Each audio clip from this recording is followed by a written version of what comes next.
अस्सलामु अलैकुम। उम्मीद है आप लोग सेटल हो गए। ठीक, एक बड़ी खुशी की खबर ये है कि 10 दिन रह गए सर।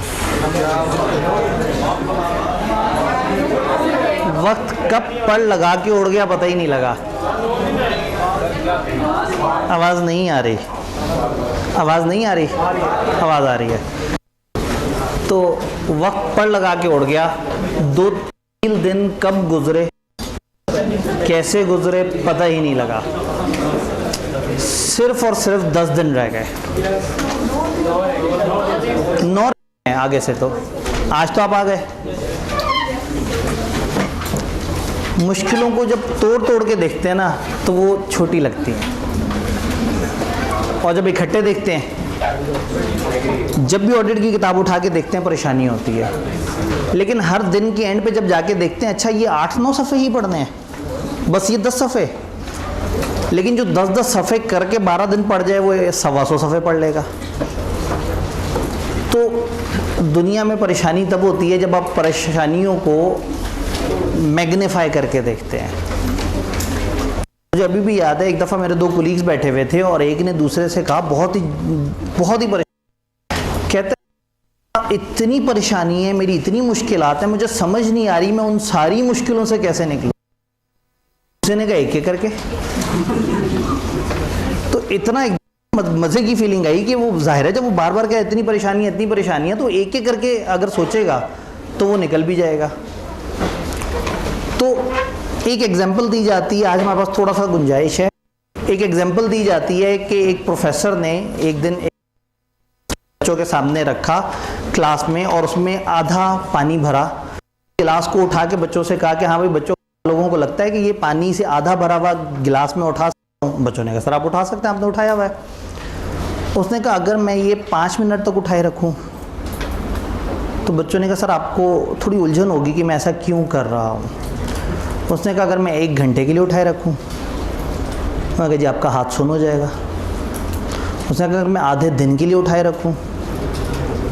उनका आपको फॉलेज का अटैक पड़ सकता है, आपका आधा जिस्म काम करना छोड़ सकता है, आपका नर्वस सिस्टम नर्वस ब्रेकडाउन हो सकता है। उसने कहा क्या इस दौरान इस गिलास में पानी बढ़ा? तो क्वांटम तो मुश्किल का उतना ही था, लेकिन हुआ आपने कितनी देर तक उस मुश्किल को होल्ड किए रखा। तो मुश्किल होती वो पानी के आधे गिलास जितनी है, लेकिन जब हम उसे मुसलसल होल्ड करके रखते हैं तो फॉलेज का अटैक भी हो सकता है। तो मुश्किलें होल्ड नहीं करनी। मुश्किलें किसे कहते हैं? पता नहीं 30 आऊँगा,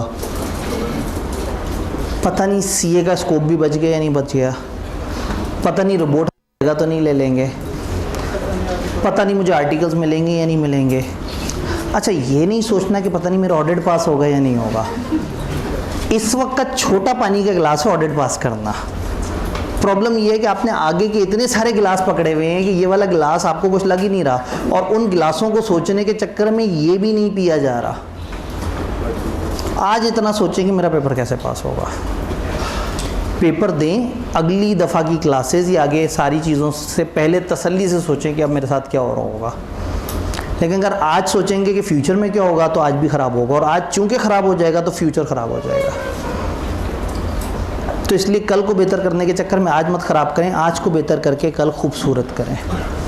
ये सबसे बेस्ट। उतना सोचें जितना आज सोचने की ज़रूरत है।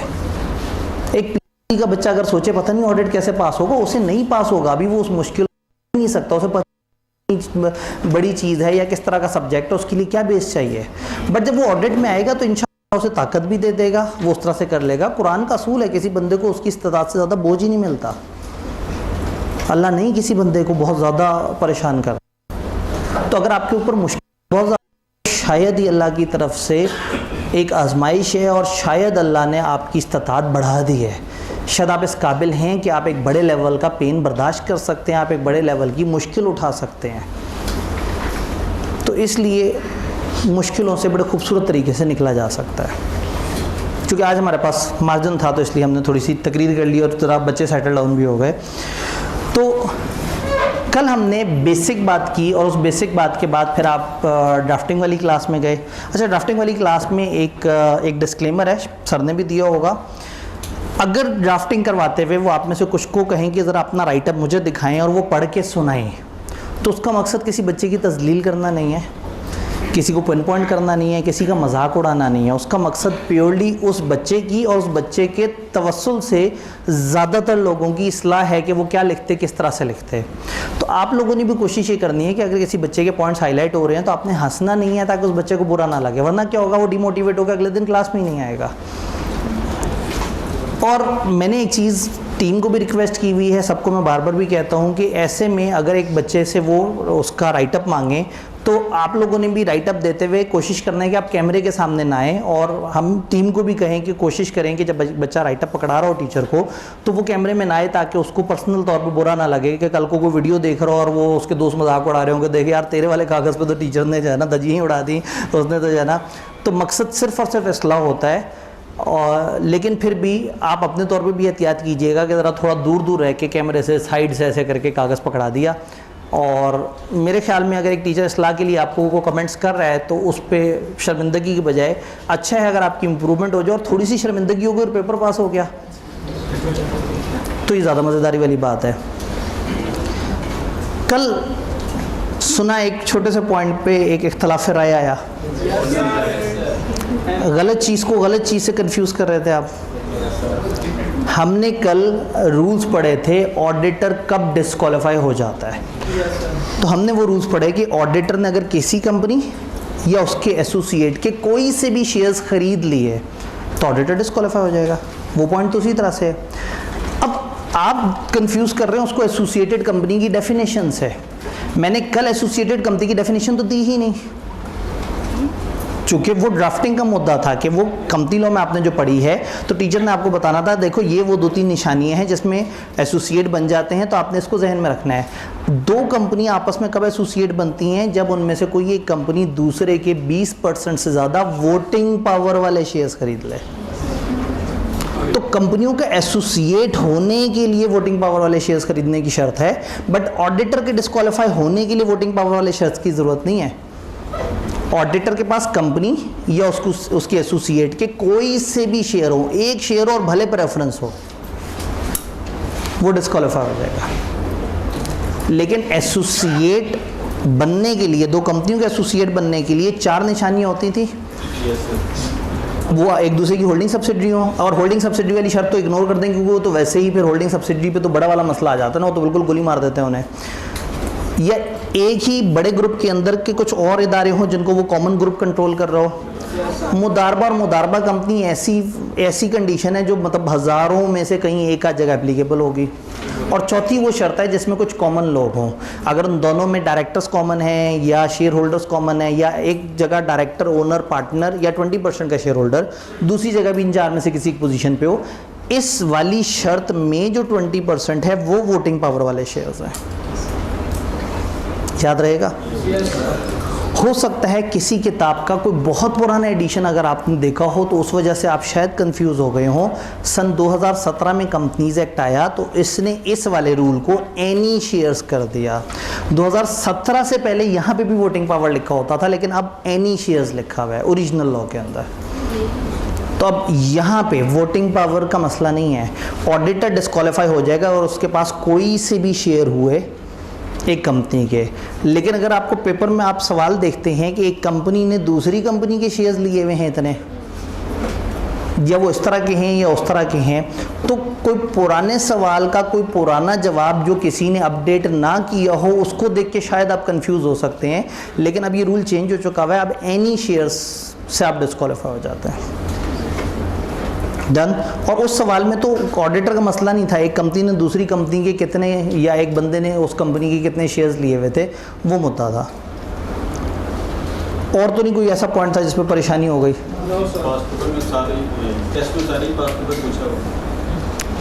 टेस्ट में सारा ही पास पेपर पूछा हुआ था। हाँ ऐसे ही है। क्या रेगुलर टेस्टों में ऐसा होता रहे? नहीं।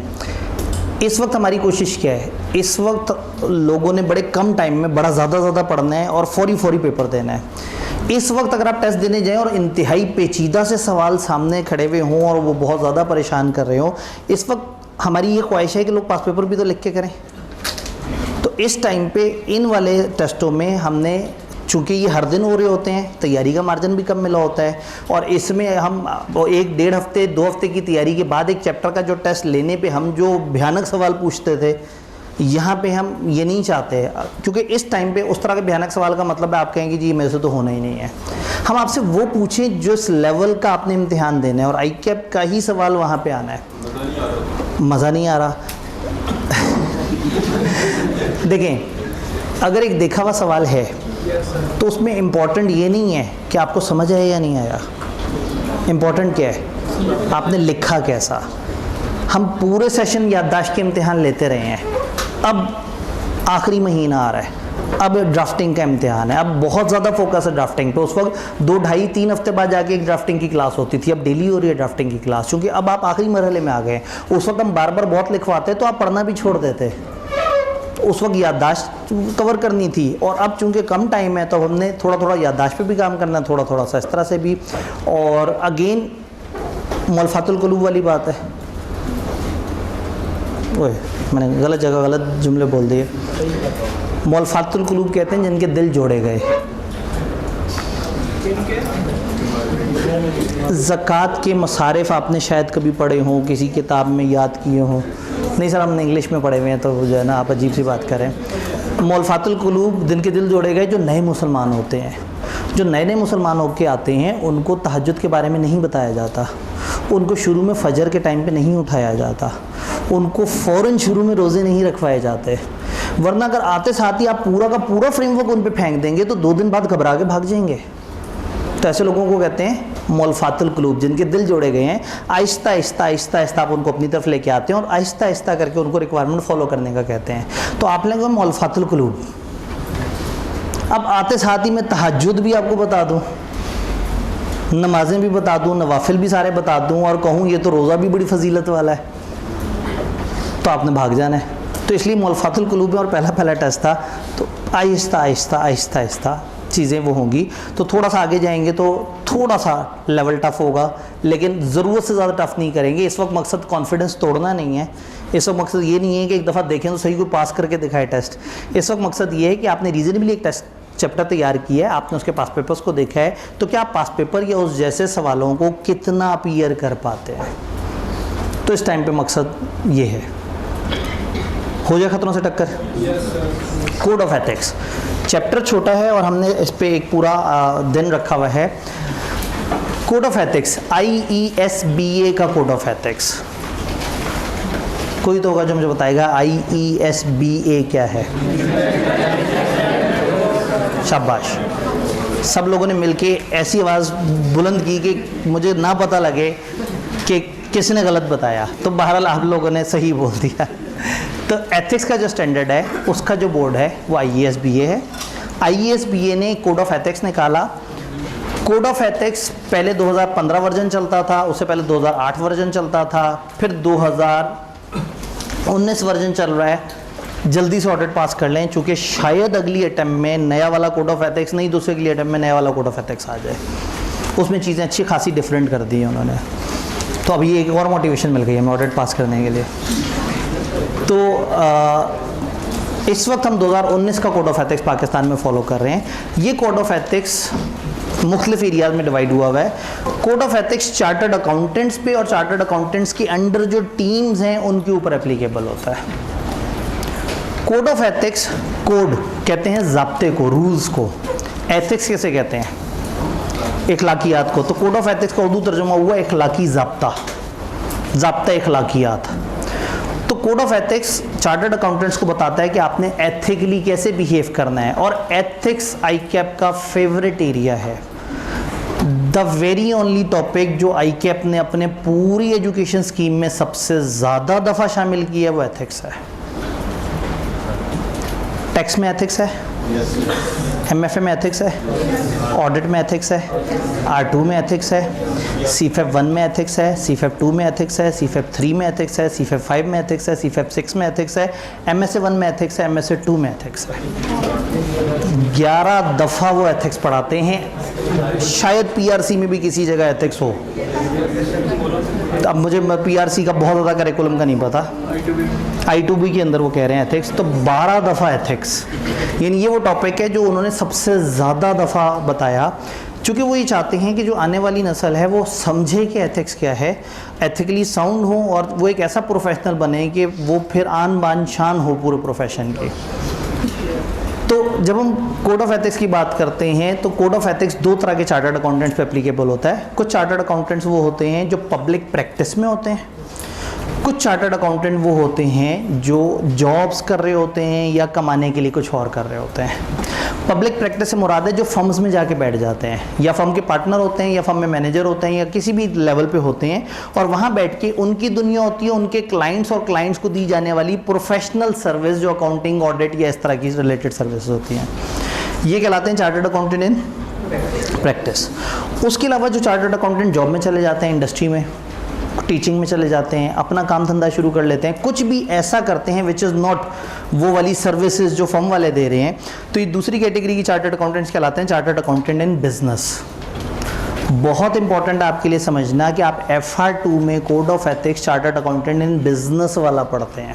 नौकरी वाले चार्टर्ड अकाउंटेंट के जो मसले हैं वो वहाँ डिस्कस होते हैं, और यहाँ जो कोड ऑफ एथिक्स है यहाँ हमारा फोकस है फर्म में दी जाने वाली सर्विसेज वाला चार्टर्ड अकाउंटेंट, यानी कि चार्टर्ड अकाउंटेंट इन प्रैक्टिस। तो अगर आप ये सोचें कि जी यहाँ वाला कोड ऑफ एथिक्स कर लें तो FR2 वाला भी तैयार हो जाता है, दोनों के स्कोप में फ़र्क है। उधर आप एक अकाउंटेंट होते हैं और अकाउंटिंग का कोई मसला होता है, उधर आप एक मैनेजर के अंडर होते हैं, उधर कहीं ना कहीं आपके इदारे का कोई मसला आया होता है, और इधर आपके किसी क्लाइंट के साथ कोई मसला आया होता है। अब कोड ऑफ एथिक्स के बारे में किताब ने हमें कुछ जनरल बातें जब बताने की कोशिश की, इसमें 3 अगर जज़ाकल्लाह, कोड ऑफ एथिक्स मेंबर्स को गाइडेंस प्रोवाइड करता है minimum acceptable standard of professional conduct. वो कहते हैं ये आपका कम से कम वो है कि कम से कम इतने अखलाकियात तो आपने फॉलो करने हैं। All CAs are required to comply with code of ethics. Code of ethics सारे CAs पे वाजिब है, सारे CAs ने कोड ऑफ एथिक्स को फॉलो करना है। कुछ ऐसी सिचुएशंस हो सकती हैं जहाँ लॉ रेगुलेशन प्रिक्लूड कर दें, एक अकाउंटेंट को रोक दें, किससे कि वो सर्टेन पार्ट ऑफ कोड को मत फॉलो करे। हो सकता है लॉ कह दे कि भाई इस वक्त हम कह रहे हैं ना, भूल जाओ कोड में क्या लिखा हुआ है। तो अगर लॉ का क्लैश आ जाए कोड के साथ तो हमने लॉ को फोकस देनी है, कोड लॉ के ऊपर भारी नहीं है, हम मुल्क के लॉ को ज़्यादा मुकद्दम मानेंगे। कोड ऑफ एथिक्स कहता है प्रोफेशनल रहो, कोड ऑफ एथिक्स कहता है हमेशा वसी तर मफाद सोचो, और आप जज्बाती हो कि एक मिशल उठाएं, उस पर आग लगाएं और मुल्क के वसी तर मफाद के लिए जाके किसी के घर को आग लगा दें, तो हो सकता है लॉ रोक दे। अब कोड ने आपको क्या कहा है, वसी दर मफाद के लिए बढ़ो, घबराओ मत, आग लगा दो, मतलब दूसरी वाली आग लगा दो। तो लेकिन लॉ ने रोक दिया। अब अगर लॉ ने रोक दिया तो कल को आप ये नहीं कहेंगे जी मेरे कोड ऑफ एथिक्स ने कहा था कि अच्छा जो लगता है वो करो। अगर लॉ ने रोका है तो लॉ ज़्यादा मुकद्दम है। CA हो सकता है कुछ अनयूजुअल ऐसे सर्कमस्टांसेस एनकाउंटर करे जहाँ उसे लगे कि कोई ख़ास रिक्वायरमेंट कोड की अगर हम करेंगे तो अवामुन नास के वसी दर मफाद में नहीं होगी। ऐसे केसेस में बेहतर है कि वो किसी बॉडी से, प्रोफेशनल बॉडी से मशवरा कर ले। वो कहे मेरा दिल तो ऐसा कर रहा है, ICAP से जाके पूछ ले जी मेरा दिल आज़ादी का बहुत ज़्यादा करता है, मेरे दिल में बहुत ज़्यादा तमन्नाएं जाग रही हैं मुल्क आज़ाद करने की, लेकिन मुझे लग रहा है कि शायद पता नहीं कोड फॉलो हो पाए या ना हो पाए, किबला आप गाइड कर दें कि इसमें क्या करना चाहिए। तो जहाँ डाउट हो किसी प्रोफेशनल बड़े से पूछ लें, जहाँ लॉ रोक दे फिर पूछना नहीं है, फिर रुक जाना है। तो इन्होंने जेनेरिक डिस्कशन की कि आपने इस तरह से करना है। अब कोड को हम 2 हिस्सों में पढ़ेंगे। पहला हिस्सा है कोड के फंडामेंटल प्रिंसिपल्स और दूसरा हिस्सा है कॉन्सेप्चुअल फ्रेमवर्क। चैप्टर 13 में से 2 तरह के सवाल आते हैं। अगर वो नॉलेज बेस्ड सीधा सवाल पूछते हैं तो वो पहले पार्ट से पूछते हैं, फंडामेंटल प्रिंसिपल से, और जो दूसरा पोर्शन है वहाँ से वही बात है, तकरीबन 95% से ज़्यादा उन्होंने लॉजिकल सवाल पूछे हैं। ये वो चैप्टर है जिसका सवाल तकरीबन आता ही आता है, बड़ा कम ही आपको ऐसा नज़र आएगा, बड़े अरसे से मुझे तो नहीं नज़र आया कि उन्होंने कोड का सवाल ना पूछा हो। सिनेरियो बेस्ड पेपर में आए हुए जितने भी सवाल हैं उनमें सबसे आसान सवाल कोड ऑफ एथिक्स का होता है। तो मैं हमेशा सजेस्ट करता हूँ कि जब भी आप सीधे सवालों के बाद सिनेरियो वाले सवालों की तरफ जाएं, पहले कोड को उठा के करें, कम टाइम में हो जाएगा, हौसला दे देता है ये सवाल। क्योंकि इसकी आपकी एफआर में भी थोड़ी सी प्रैक्टिस हुई होती है, बेस भी बनी हुई होती है और इसके आंसर करने का एक ख़ास पैटर्न है जिससे ईजीली आंसर भी हो जाता है। अब अगर हम इसमें आगे चलें तो फंडामेंटल प्रिंसिपल्स की बात आती है। फंडामेंटल प्रिंसिपल्स पे हम जानने की कोशिश करेंगे। यहाँ हमें एक दफ़ा दोबारा 3 करना पड़ेगा, जज़ाकल्लाह। फंडामेंटल प्रिंसिपल्स के बारे में जानेंगे। वो 5 खूबसूरत मोती, वो 5 खूबसूरत हीरे जो चार्टर्ड अकाउंटेंट की शख्सियत का हिस्सा होने चाहिए, वो फंडामेंटल प्रिंसिपल्स हैं। अगर एक चार्टर्ड अकाउंटेंट को पसंद करते हैं तो आपको ये पता होना चाहिए कि वो क्या 5 बातें हैं जो उसको बाकियों से डिफरेंशिएट करती हैं। 5 फंडामेंटल प्रिंसिपल्स भला कौन कौन से हैं? Integrity, objectivity, professional competence, due care, professional behaviour, confidentiality. ये 5 बातें अगर एक चार्टर्ड अकाउंटेंट फॉलो करे, अब ये सारे चार्टर्ड अकाउंटेंट्स की बात हो रही है, एंड चार्टर्ड अकाउंटेंट्स अपने अंडर जो टीम्स हैं उनको भी यही सजेस्ट करें कि आपने भी इसको फॉलो करना है। तो ये 5 फंडामेंटल प्रिंसिपल्स है जिस पे डिस्कशन है। इसमें इंटेग्रिटी के ऊपर जब आती है बात तो मैं थोड़ा इमोशनल हो जाता हूँ, लेकिन जितने दामने वक्त में गुंजाइश होगी हम उतना ही इमोशनल होंगे, उससे ज़्यादा नहीं होंगे। तो एक काम करते हैं, इंटेग्रिटी को थोड़ा सा ब्रेक लगाते हैं, सेकंड से पढ़ते पढ़ते आगे जाते हैं। कॉन्फिडेंशियलिटी पे किताब ने सबसे ज़्यादा डिस्कशन की है, फिर पलट के इंटेग्रिटी पे आएंगे और ब्रेक से पहले अगर टाइम हुआ तो थोड़ी सी उसके ऊपर डिबेट कर लेंगे। तो यहाँ मुझे थोड़ा सा तबलीग करने का मौका मिल जाता है, हालांकि मैं तबलीग किस्म का हूँ नहीं, लेकिन ऑब्जेक्टिविटी, मकसदियत, एक चार्टर्ड अकाउंटेंट को मकसदियत जहन में रखनी है। ऑब्जेक्टिव होता है मकसद और ऑब्जेक्टिविटी मकसदियत। मैं अक्सर कहता हूँ स्टूडेंट को ऑब्जेक्टिव है उसने पेपर पास करना है। तो ऐसे में अगर एक स्टूडेंट आपको अपना रूममेट नज़र आए, वो दिन में 11 घंटे पबजी खेलता हो, तो आप कहेंगे यार तुम्हें अपना मकसद भूल गया, क्या कर रहे हो? उस बच्चे में जो चीज़ मिसिंग है वो ऑब्जेक्टिविटी है, वो अपने मेन पर्पस को भूल गया। हाँ, अगर वो पढ़ता है, पेपर तैयार करता है और कभी कभी पबजी भी खेल लेता है, तो फिर आप ये नहीं कहेंगे कि जी उसने मकसदियत से दूर हो गया। हल्की फुल्की अट्रैक्शंस होंगी, हल्के फुल्के मामलात आपको लेफ्ट राइट करेंगे, लेकिन कभी भी कोई अट्रैक्शन, कोई ऐसी चीज़ ना हो जो आपको आपके मेन मकसद से डेविएट कर ले। आपने अनबाइस्ड होकर चलना है, ऑब्जेक्टिव होकर चलना है, जो काम दिया है उस काम को करना है। तो जो जॉब कर रहा है चार्टर्ड अकाउंटेंट, उसको जो टास्क मिला उसने वो टास्क ध्यान से करना है। तो जो क्लाइंट्स को सर्विसेज दे रहा है उसको जो काम करने को कहा गया उसने वो काम करना है। वो काम करते हुए कुछ और सर्विस नहीं देनी, अपने मकसद तक रहना है। ऑब्जेक्टिविटी का मतलब है कि आप अनबाइस्ड रहें, ऑब्जेक्टिविटी का मतलब है आप अपने ऑब्जेक्टिव से फोकस रहें।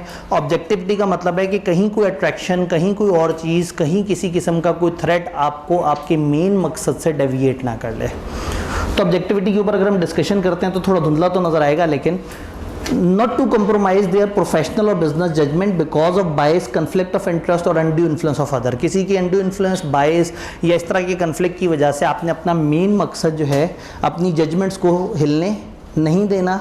आपने कोई ऐसी प्रोफेशनल एक्टिविटी नहीं अंडरटेक करनी अगर कोई सर्कमस्टांसेस या रिलेशनशिप से ऐसा लग रहा है कि आपकी जजमेंट मुतासिर हो जाएंगी। ये नहीं, अगर आपको लगता है कि मैं ये काम करूंगा और वहाँ तो मेरा अपना रिश्तेदार मौजूद है और शायद मैं सही से ये काम नहीं कर सकूंगा, तो इसका मतलब आपकी ऑब्जेक्टिविटी हिट हो गई। तो एक गोल्डन प्रिंसिपल हमारे पास आया ऑब्जेक्टिविटी का कि हमने हमेशा ये जहन में रखना है कि हमारा मकसद क्या है और उस मकसद को पूरा करना है। अब वही वाली बात है, आप ही कहते हैं कि जी घर में माहौल नहीं बना पढ़ने का तो मैं लाहौर आ जाऊँ। अगर आपको पता है मैं लाहौर में हूँ और लाहौर के हॉस्टल में कुछ ऐसे शरारती बच्चे हैं कि इधर तो सिरे से ही नहीं पढ़ाई होनी, घर में मुश्किल हो रही है लेकिन लाहौर में तो हो ही नहीं सकता, तो फिर लाहौर आने का फ़ायदा नहीं है। फिर वो फ़ैसला गलत है। वो फ़ैसला जो आपको आपके मेन मकसद से डेविएट कर ले वो गलत है। तो हमेशा ये देखते रहना है कि कहीं कोई चीज़ आपको अपने मेन ऑब्जेक्टिव से डेविएट तो नहीं कर रही। तो जो चार्टर्ड अकाउंटेंट नौकरी कर रहा है उसका मेन ऑब्जेक्टिव हो रहा है। मैं आपको पढ़ा रहा हूँ, मैंने कहा मुझे टॉपिक के बहाने तबलीग करने का मौका मिल गया, लेकिन कितना, ब्रेक से पीछे पीछे तक। अब मैं क्लास में हूँ और इंटेग्रिटी को देख के जज्बाती हूँ और मैं 4 दिन तक आपको इंटेग्रिटी पे 10 देता रहूँ, तो शायद मैंने अपनी ईमानी जिम्मेदारी तो पूरी कर दी लेकिन ऑब्जेक्टिविटी आउट कर दी। तो ज़रूरी नहीं है कि ऑब्जेक्टिविटी किसी गलत वजह से आउट हो, ये सही वजह से भी आउट हो सकती है।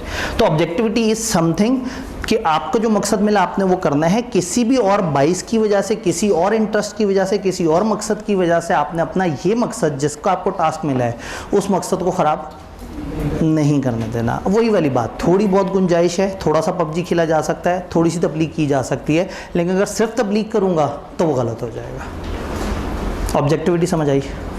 देन हम बात करते हैं प्रोफेशनल कंपिटेंस और ड्यू केयर। चार्टर्ड अकाउंटेंट जो सर्विसेज दे रहा है उसमें प्रोफेशनली कंपिटेंट हो और जो काम करे ड्यू केयर से करे। ये ड्यू केयर का क्या मतलब है? अपनी ड्यू की बोतल को बहुत केयर के साथ रखे, लॉक लगा के रखे और किसी को वो बोतल ना पीने दे। तो केयर कह दे ना, केयर से काम करे तो ध्यान से काम करेगा। ये ड्यू केयर क्या है? जितनी केयर देनी वाजिब है उतनी केयर दी जाए। शायद कोड ऑफ एथिक्स जितनी ही लेंथ का एक चैप्टर हो और वो हम 15 मिनट में ख़त्म कर लें, और शायद इसके ऊपर हम 2 घंटे लगा लें। शायद कंपनी लॉ दिखने में 3 सफ़े हों, लेकिन ड्राफ्टिंग की प्रैक्टिस में एक अच्छा खासा टाइम उसको एलोकेट कर दें। क्यों? That portion requires care. तो जब एक चार्टर्ड अकाउंटेंट को नौकरी में कोई काम मिला है तो उसने वो काम बड़े ध्यान से करना है और उतने ध्यान से करना है जितना उस काम का हक है। तो अगर मैं आपको 15 चैप्टर पढ़ाऊँ और 15 चैप्टर्स मैंने 11-12 दिन में पढ़ाने हों, तो मैंने ये देखना है कि मैंने कौन से चैप्टर को ज़्यादा टाइम देना है, किसको कम। तो हो सकता है एक दिन में 2 चैप्टर भी हों और हो सकता है एक चैप्टर 2.5 दिन में भी हो। तो ड्यू केयर इज जिसको जितनी केयर देने की ज़रूरत है उतनी केयर दी जाए। तो चार्टर्ड अकाउंटेंट मस्ट नो कि उसको जो काम मिला है उसमें कौन सा काम ऐसा है कि जिसको कितना ध्यान करने की ज़रूरत है। तो आपके पास जो सब्जेक्ट्स हैं उसमें से अगर एक सब्जेक्ट आपका कमज़ोर है और आपको लगता है कि इसको ज़्यादा मेहनत रिक्वायर्ड है, तो ड्यू केयर कहता है कि आप उसे ज़्यादा मेहनत करें। जैसे FR2 और सीलो आप अगर इकट्ठे पढ़ रहे हो तो आपको पता है कि FR2 को टाइम रिक्वायर्ड है ज़्यादा और सीलो को टाइम रिक्वायर्ड है कम। तो आप करते ये हैं कि आप FR2 ही करते रह जाते हैं और सीलो को उतना भी नहीं करते। तो ड्यू केयर फिर आके कहती है भाई ये अब ड्यू नहीं था, जिसको जितना ज़रूरी था उतना तो देते, कम चाहिए था, 0 नहीं चाहिए था। कंपनी लॉ का इसके बाद जो क्रैश होता है, मैंने पूछा कि कितने ऐसे लोग हैं जो 0 से 20% के दरमियान है, तो मेजॉरिटी की आंखें चमक रही थी और वो इधर उधर देख रहे थे कि हाथ खड़ा किया तो पकड़े जाएंगे, लेकिन उनके चेहरे पे लिखा हुआ था कि वो बगैर पढ़े क्रैश कोर्स में आए हुए हैं, क्योंकि सीलो है हो जाएगा। तो ड्यू केयर का मतलब है जिसको जितनी केयर देनी है उतनी देनी है, यानी कि ऐसा नहीं कि आपने कुछ को सिर्फ केयर ही नहीं देनी है, कुछ को बहुत केयर दे देनी है। जिसको जितनी केयर देनी वाजिब है उतनी केयर दी जाए। फिर जो आप काम कर रहे हैं आप उसमें प्रोफेशनली कंपिटेंट हो। अगर आप प्रोफेशनली कंपिटेंट नहीं, आपको वो टास्क नहीं उठाना चाहिए। आपको ऑडिट करना बहुत अच्छा आता है, कोई क्लाइंट आके कहता है मुझे टैक्स का काम कर दो 10 लाख का, आप कहते हैं 10 लाख मसले कोई नहीं, आप उठा के कच्चा पक्का किताबें पढ़ के मशवरे लेके फ़ोन शून करके और कर देते हैं। अच्छा नहीं किया। या तो आप अपने पास कोई रिसोर्स हायर करते या वो काम किसी और को फॉरवर्ड करते। अगर आप एक चीज़ में प्रोफेशनली कंपिटेंट नहीं है तो आपको वो सर्विस नहीं देनी चाहिए। तो चार्टर्ड अकाउंटेंट जो काम करेगा प्रोफेशनली कंपिटेंट होना चाहिए। अगर ये काम नहीं आता तो सीखना चाहिए, नहीं सीखने का टाइम तो डेलीगेट करे, उनको करे जिनको वो काम आता है। तो प्रोफेशनल कंपिटेंस, तो मेरे ख्याल में जब एक बंदा CA करता है तो कंपिटेंट तो हो ही जाता है। आप माशाल्लाह 20-21 पेपर पास करके बैठे होंगे तो कंपिटेंट तो हो जाएंगे, लेकिन कंपिटेंट होंगे उस वक्त, और उसके बाद अगर कोई चेंजेस आई। अब मैं कहूँ जी मैंने तो 2008 वाला कोड ऑफ एथिक्स पढ़ा था, मैं क्यों आगे का कोड ऑफ एथिक्स पढ़ूँ, तो मैं कंपिटेंट नहीं रहूँगा। मैं 2019 का कोड ऑफ एथिक्स नहीं पढ़ा सकूँगा अगर मैंने खुद उसे समझा नहीं होगा, मैंने वर्कशॉप्स नहीं ली होंगी, मैंने उस पर काम नहीं किया होगा। तो प्रोफेशनल कंपिटेंस मिल जाती है क्वालिफिकेशन से, फिर उसके बाद मेंटेन करना होता है उससे, आपने अप टू डेट रखना। तो चार्टर्ड अकाउंटेंट ये ख्वाहिश करता है कि आप एक्विजिशन ऑफ कंपिटेंस के साथ साथ मेंटेनेंस ऑफ कंपिटेंस पे भी काम करें। तो फिर जब वो चार्टर्ड अकाउंटेंट से कहते हैं ना अपने आप को अप टू डेट रखना, वो कहते हैं हाँ जी रख लेंगे कोई मसला नहीं। तो फिर ICAP क्या करता है, CPD एक्टिविटीज़ कराता है, कंटिन्यूइंग प्रोफेशनल डेवलपमेंट। इन एक्टिविटीज़ में क्या होता है, सारे चार्टर्ड अकाउंटेंट्स कुछ टाइम एलोकेट करते हैं इन एक्टिविटीज़ को, वो टाइम आपने ICAP की वेबसाइट पर जाके रिपोर्ट करना होता है। यानी हर 3 साल में 120 के करीब आवर्स आपको अपने नॉर्मल काम से निकल के कुछ ऐसा करना होता है जिससे आपने अपने आप को इम्प्रूव किया। इंटरेस्टिंग बात यह है कि अगर आप औसतन साल में 40 hours other than normal task अपनी इंप्रूवमेंट पे नहीं कर रहे और इंप्रूवमेंट पे करके आपने आईकेएफ को बताना है, उन्हें वेरीफाई भी करना है। अगर आपने ऐसा नहीं किया तो आप अपने नाम के साथ ACA या FCA नहीं लिख सकते। इस हद तक उन्होंने बाउंड कर दिया। तो लोगों को वैसे तो सीखने की ख्वाहिश नहीं थी, लेकिन नाम के साथ ACA FCA लगा होने से उनको बिजनेस मिल रहा था, उनकी एक मार्केट में इमेज थी। उस नाम को रखने के लिए वो कम से कम रोते पीटते कुछ ना कुछ सेमिनार अटेंड करेंगे, कुछ एक्टिविटीज़ करेंगे, कोई आईकेएफ के सेशंस लेंगे, कोई नए लॉस को देखेंगे, समझेंगे, उसको पूरा करेंगे। आईकेएफ का मकसद पूरा हो जाएगा कि हमारे चार्टर्ड अकाउंटेंट्स ने अपने आप को अप टू डेट रखा हुआ है। बात समझ आई? जल्दी से इंग्लिश पढ़ लेते हैं। इंग्लिश में तो बहुत ज़्यादा मुश्किल बात नहीं है, लेकिन धुंधली होगी इंग्लिश। इस वक्त हम वो कर देते हैं 3। जज़ाकल्लाह। Maintain and apply professional knowledge and skills to ensure that clients और employers receive competent professional service. आप मेंटेन भी करेंगे और अप्लाई करेंगे अपनी नॉलेज को, ताकि आप अपने क्लाइंट्स को या एम्प्लॉयर्स को, 2 तरह के चार्टर्ड अकाउंटेंट्स है ना, आप उनको अच्छी सर्विस दे सकें। डिलीजेंटली एक्ट करेंगे, जो भी टेक्निकल और प्रोफेशनल स्टैंडर्ड है उनको केयरफुली, थॉरली, टाइमली बेसिस पे अप्लाई करेंगे। प्रोफेशनल कंपिटेंस 2 फेजेस में डिवाइड हो सकती है, अटेनमेंट और मेंटेनेंस। अटेनमेंट जब आपने पहली दफ़ा हासिल की, और मेंटेनेंस आपने उसको साथ साथ अपडेट रखना है। Maintaining professional competence requires continuing awareness and understanding of relevant technical, professional and business development. आपको साथ साथ अपने आप को अप टू डेट रखना पड़ेगा। टेक्निकल क्या डेवलपमेंट हो रही है, प्रोफेशनली चीज़ें किस तरह से जा रही हैं। कंटिन्यूइंग प्रोफेशनल डेवलपमेंट यानी कि CPD activities enable a CA to develop and maintain such competence. तो इसको CPD कहते हैं, और आईकेएफ इस नाम से फिर लोगों को ज़बरदस्ती अपने आप को बाउंड रखने के लिए, अपने आप को अप टू डेट रखने के लिए सजेस्ट करता है। तो जब नए लॉ आते हैं, कोई भी आईकेएफ सेमिनार्स कराता है, नए स्टैंडर्ड्स आते हैं, आईकेएफ उसके ऊपर सेमिनार कराता है, मुख्तलिफ एक्टिविटीज़ होती हैं। आईकेएफ के साथ एक बॉडी कासा है, वो मुख्तलिफ तौर पे स्टूडेंट्स के लिए काम कर रही होती है कि वो अपने आप को अप टू डेट रखें। CA shall also take reasonable step to ensure कि जो उसके अंडर काम कर रहे हैं वो भी अप्रोप्रिएट लेवल पे सुपरविजन लें, और उनकी भी अप्रोप्रिएट ट्रेनिंग होनी चाहिए। जहां मुनासिब हो, CA को अपने क्लाइंट्स एम्प्लॉयर्स को बताना होगा कि कहां कहां कौन सी सर्विस वो सही से नहीं दे पाएगा, उसको उन्हें अवेयर करना होगा। तो क्या हम प्रोफेशनल कंपिटेंस और ड्यू केयर वाली बात हमें समझ आ गई? उससे एक स्टेप आगे चलते हैं। प्रोफेशनल बिहेवियर हमसे एक्सपेक्टेड है। प्रोफेशनल बिहेवियर का मतलब है कि चार्टर्ड अकाउंटेंट्स बाकी इंसानों की तरह बिहेव नहीं करेंगे, इनका बिहेवियर बहुत ही प्रोफेशनल बिहेवियर होगा। अब ये प्रोफेशनल बिहेवियर क्या भला है? आप कवानीन के मुताबिक चलेंगे, आप रूल्स के मुताबिक चलेंगे, आप एथिक्स के मुताबिक चलेंगे। आप में और आम इंसानों में फ़र्क है, आप हर बात पे लड़ाइयाँ नहीं करेंगे, आप गालियाँ नहीं देंगे। आप क्लाइंट से अगर कहते हैं कि जी मुझे इन्फॉर्मेशन चाहिए, क्लाइंट कहता है मैंने इन्फॉर्मेशन नहीं देनी है आपको, तो आप उसे घूंसा नहीं मार देंगे। तो आप ये देखें कि आप कितनी ज़्यादा खबरें सुनते हैं कि फ़लाना फ़लाना की लड़ाई हो गई, हाथम पाई हो गई, धक्कम पेल हो गई। चार्टर्ड अकाउंटेंट्स के बारे में ऐसा नहीं सुनते। चार्टर्ड अकाउंटेंट्स का इमेज है मार्केट में कि प्रोफेशनल्स हैं। प्रोफेशनल्स का मतलब वो बोल्ड लोग जो सुकून से कुर्सी बैठे होंगे, टाई शाई लगाई हुई होगी, कोट पैंट पहना हुआ होगा, और एक दूसरे से इकोनॉमिक पाकिस्तान की बातें कर रहे होंगे, बोर सी बातें कर रहे होंगे। तो बहरहाल बीइंग प्रोफेशनल मीन्स आपको अपीयरेंस में भी प्रोफेशनल होना है, आपको सर्विसेज में भी प्रोफेशनल होना है, आपको बिहेवियर में भी प्रोफेशनल होना है। प्रोफेशनल का मतलब है आप प्रोफेशनली बिहेव करेंगे, आप रूल्स के मुताबिक चलेंगे, आप गलत बिहेवियर्स अडॉप्ट नहीं करेंगे, और कोई आपको देख के ये ना कहे कि इसने अनप्रोफेशनल हरकत की है। आप ये प्रोफेशनल ये नहीं है कि मैं अपने बारे में सोचता हूँ मैं प्रोफेशनल हूँ या नहीं। प्रोफेशनल ये है कि दुनिया आपके बारे में आपको देख के क्या मानती है कि आपने जो काम किया वो प्रोफेशनल है। तो प्रोफेशनल बिहेवियर होना चाहिए। बात समझ आई?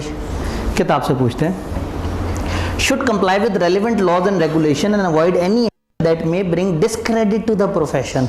कुछ ऐसा नहीं करना जैसे प्रोफेशन की आन बान शान पे आँच आए।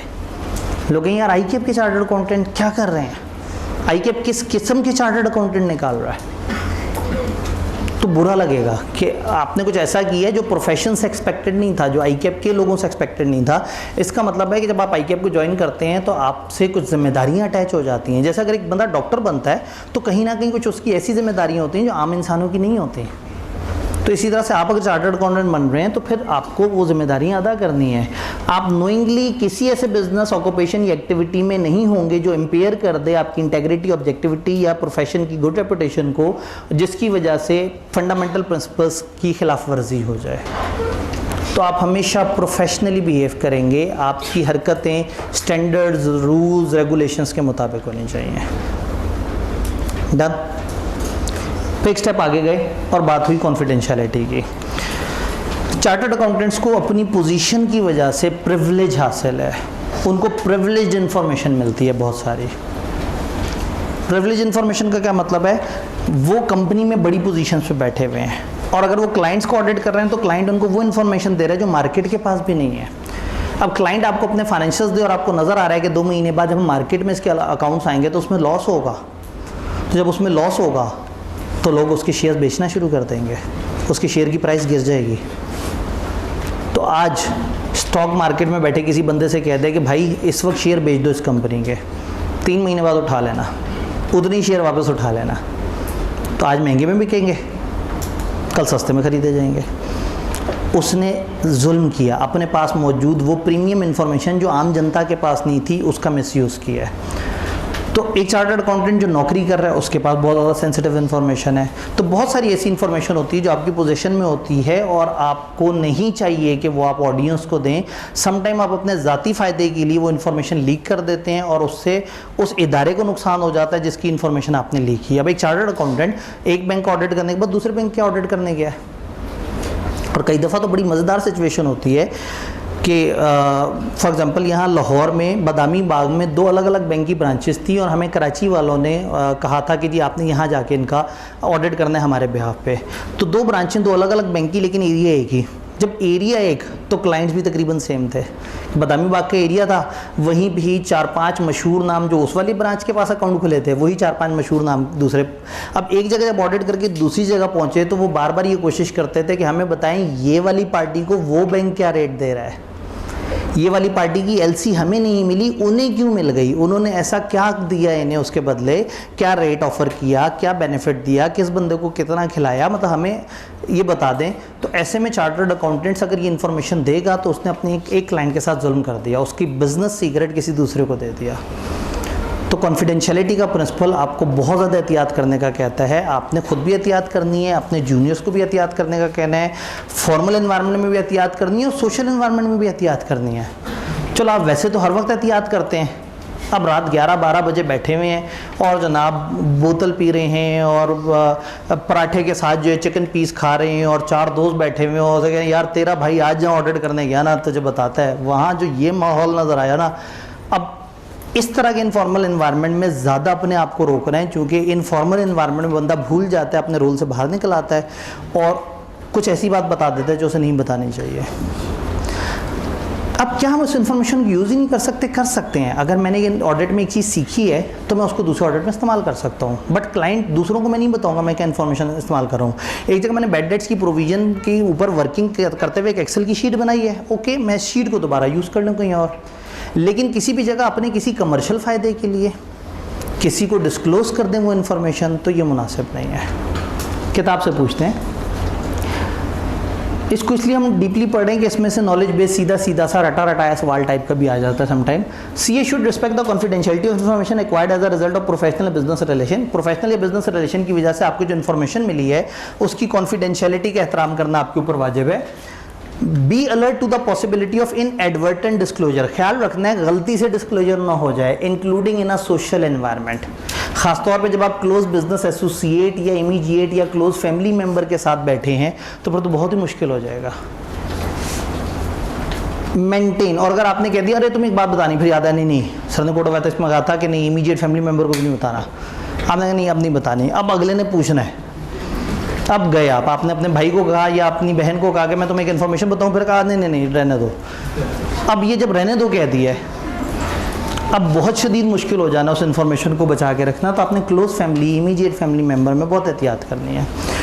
कॉन्फिडेंशियलिटी इन्फॉर्मेशन का ख्याल रखना है। फर्म के अंदर भी एम्प्लॉइंग ऑर्गेनाइजेशन आप जिस भी जगह है वहाँ पे आप प्रोस्पेक्टिव क्लाइंट या एम्प्लॉयर ने भी कोई इन्फॉर्मेशन दी है, एक क्लाइंट अभी आपके पास आ रहा है और वो आते हुए आपसे कोई बात पूछ रहा है, तो जब तक वो आपका क्लाइंट नहीं बना तब तक आपको एहतियात करनी चाहिए। एक एम्प्लॉयर है, प्रोस्पेक्टिव एम्प्लॉयर, आप एक जगह नौकरी करने गए हैं, आप कोक में बैठे हुए थे, पेप्सी में इंटरव्यू देने चले गए, पेप्सी ने कहा हाँ ठीक है हम आपको रख लेते हैं, आप कोक में क्या करते थे? उन्होंने कहा जी मैं प्रोडक्शन के अंदर था। अच्छा यार, प्रोडक्शन के अंदर अगर इतनी ज़्यादा बोतलें इस तरह से आएँ और उसकी स्टॉकिंग को ऐसे करके उठा के यूँ रखना हो और डबल प्रोडक्शन करके उसका रेट सेट करना हो, तो क्या करते हैं कोक वाले? अब ये समझे कि ये मेरी कंपिटेंस जानना चाह रहे हैं कि मुझे वो तरीका आता है नहीं आता। अब पेप्सी वालों को मसला पड़ा हुआ होगा कि इस तरह की सिचुएशन में क्या करना है, तो उन्होंने बंदे को नौकरी देनी है नहीं देनी, ये इन्फॉर्मेशन उससे ज़रूर पकड़ ली।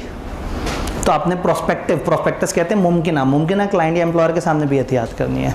कॉन्फिडेंशियल इन्फॉर्मेशन डिस्क्लोज नहीं करनी जो आपको प्रोफेशनल या बिजनेस रिलेशनशिप की वजह से मिली है, जब तक आपको प्रॉपर अथॉरिटी ना हो इसकी। इस कॉन्फिडेंशियल इन्फॉर्मेशन को किसी पर्सनल या थर्ड पार्टी के बेनिफिट के लिए भी इस्तेमाल नहीं करना। आपने इसको ये रिलेशनशिप ख़त्म होने के बाद भी डिस्क्लोज नहीं करना। ये नहीं कि अब तो ऑडिट ख़त्म हो गया 2 साल बाद किसी को बता दें, वो अमानत है आपके पास, आपने वो इन्फॉर्मेशन नहीं बतानी।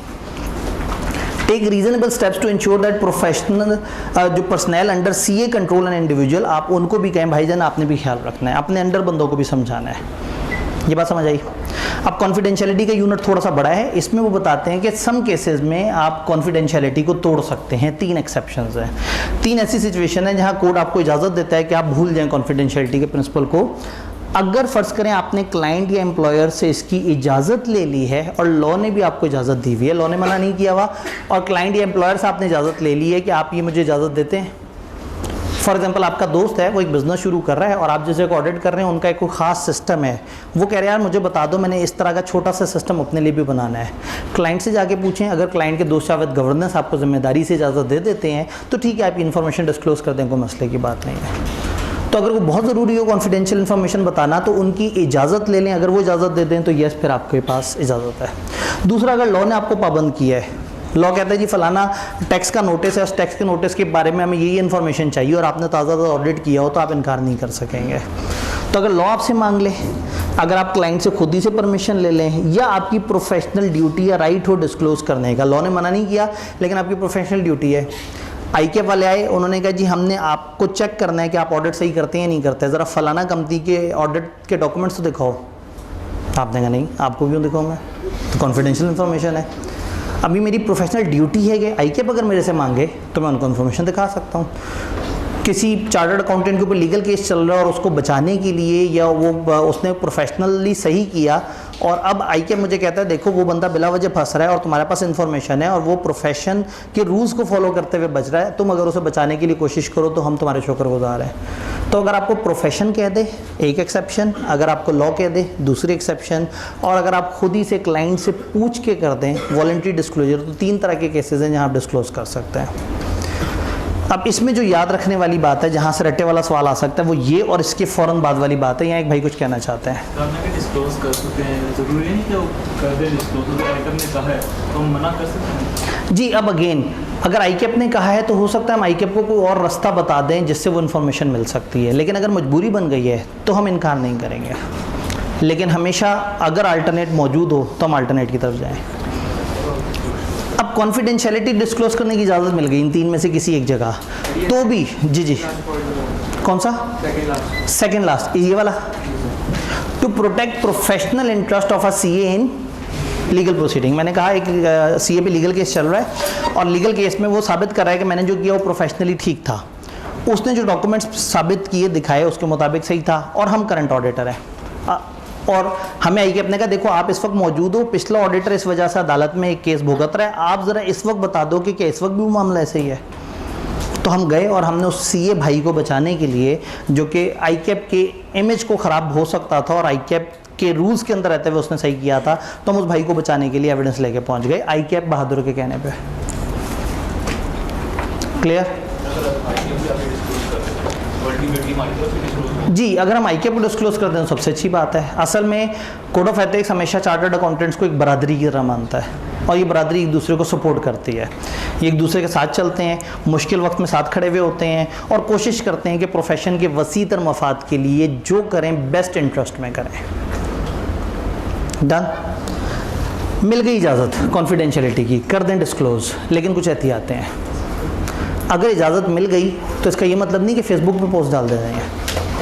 इजाज़त किसी खास बंदे को किसी खास तरह से कोई ख़ास इन्फॉर्मेशन देने की मिली है। तो ये जहन में रखें, एड्रेसी कौन है, अटेंडी कौन है, फ़लाना कौन है, फ़लाना कौन है। तो यहाँ पे डिसाइडिंग कि आप डिस्क्लोज करना है या नहीं करना, कैसे करना है, तो आपने देखना है कि किसी पार्टी का इंटरेस्ट मुतासिर तो नहीं हो रहा है किसी थर्ड पार्टी का।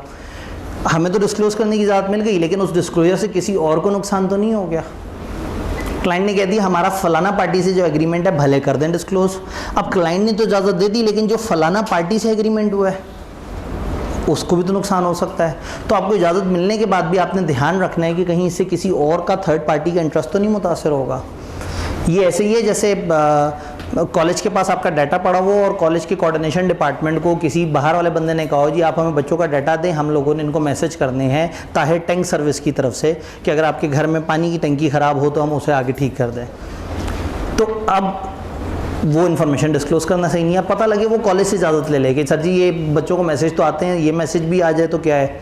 फ़र्ज़ करें कॉलेज इजाज़त दे दे तो भी कुछ गलत है, बच्चों से तो नहीं पूछा ना। तो ये देखना है कि थर्ड पार्टीज़ का इंटरेस्ट तो नहीं मुतासर हो रहा, और क्या सारी रेलेवेंट इन्फॉर्मेशन नोन और कंफर्म्ड है। पता लगे आपके पास अभी कच्ची इन्फॉर्मेशन और आप डिस्क्लोज करने पहुंच जाए, तो इन्फॉर्मेशन सब्सटेंशिएटेड होनी चाहिए, अच्छी तरह से पता किया हो, देखा हो, फिर आप उसको डिस्क्लोज करेंगे। किस तरह की कम्युनिकेशन करनी है, किसको कम्युनिकेशन करनी है, क्या जिन पार्टीज़ को कम्युनिकेशन एड्रेस की जा रही है वो मुनासिब हैं, क्या उन लोगों को ही चीज़ जानी चाहिए या नहीं। तो ये बहुत ध्यान रखना है जब आप क्लाइंट चेंज कर रहे हो, एम्प्लॉयर चेंज कर रहे हो, कुछ भी हो, तो आपने कॉन्फिडेंशियल इन्फॉर्मेशन को डिस्क्लोज नहीं करना। हाँ, उस लर्निंग से जो आपने सीखा है उस सीख को अप्लाई किया जा सकता है। आपने अगर कोक में एक चीज़ सीखी है प्रोडक्शन के अंदर, तो हो सकता है आप पेप्सी में जाके अपनी वर्किंग में उसको वो कर दें, लेकिन आप पेप्सी वालों को ये नहीं बताएंगे कि कोक वाले चीज़ों को ऐसे करते थे। बात समझ आई? ये कॉन्फिडेंशियलिटी थी। इससे अब पीछे आ गया इंटेग्रिटी, और सवाल ये कि टाइम कितना बचा। इंटेग्रिटी के लिए आपके पास कोई टाइम नहीं बचा होगा, इसके लिए किसी के पास वक्त नहीं होता। वक्त तो है, कम ही है, लेकिन चले कोई बात नहीं, गुजारा चला लेते हैं। इसके लिए तो हमें रोशनी चाहिए, ये तो रोशन डिस्कशन है। हाँ जी, क्या है इंटेग्रिटी? ईमानदारी। किस मुल्क में बैठ के क्या बातें कर रहे हैं हम? पाकिस्तान में बैठ के इंटेग्रिटी की बातें कर रहे हैं। पाकिस्तान में तो बेईमान होना वाजिब है ना। अगर गवर्नमेंट चोर है तो हमें भी चोर बन जाना चाहिए। अगर बिजली महंगी है तो हमें गाटियाँ डाल देनी चाहिए तारों पे। अगर हमारे टैक्स के पैसे सही इस्तेमाल नहीं होते तो हमें टैक्स देने बंद कर देने चाहिए। हमें कौमी ख़जाने पे डाके मारने चाहिए। हमें कैंट को लूट लेना चाहिए। शाबाश, आप सब लोगों के अंदर मुझे कोई चार्टर्ड अकाउंटेंट नज़र नहीं आ रहा। वो भाईजान सबसे पहला प्रिंसिपल अभी पढ़ा नहीं है ना, ठीक है। इंटेग्रिटी, ईमानदारी, सबसे खूबसूरत विस, इंसान की सबसे खूबसूरत चीज़। इंसान पहचाना जाता है अपनी इंटेग्रिटी की वजह से, अपने अंदर की शख्सियत की वजह से। इंसानों को इंसानों पे इस्लाम की नज़र में कोई फ़ौक़ियत नहीं है, सिर्फ एक ही बेंचमार्क है, तक़वा। कुछ तो है जो एक फ़ीचर ऐसा है जो इंसान को दूसरे से डिफ्रेंशिएट कर देता है कि अल्लाह कहता है इंसान सारे बराबर हैं, तक़वा इज़ द गेम। तो कुछ ऐसे फ़ीचर्स होते हैं जो आपको दूसरों से डिफ्रेंशिएट कर देते हैं। तो इंटेग्रिटी उसी तरह की एक चीज़ है जो आपके अंदर एक ईमानदार इंसान को जन्म देती है। जब आप ईमानदारी दिखाते हैं तो अल्टीमेटली सबको पता होता है ये बड़ा ईमानदार चार्टर्ड अकाउंटेंट है, बड़े अच्छे तरीके से काम करता है, बेईमानी नहीं करता, चालबाजी नहीं करता, धोखा नहीं देता, हमारे पैसों को गलत नहीं वो होने देगा, क्योंकि आप लोगों पे भरोसा है। आप एक इदारे के टॉप पे बैठे हैं, वो इदारे के बहुत बड़े बड़े करोड़ों के इन्वेस्टमेंट डिसीजन आपके ऊपर डिपेंडेंट है, और अगर आपने किसी से पैसे खा खू लिए और उसकी वजह से डिसीजन गलत करवा दिया, इदारे का नुकसान कर दिया आपने।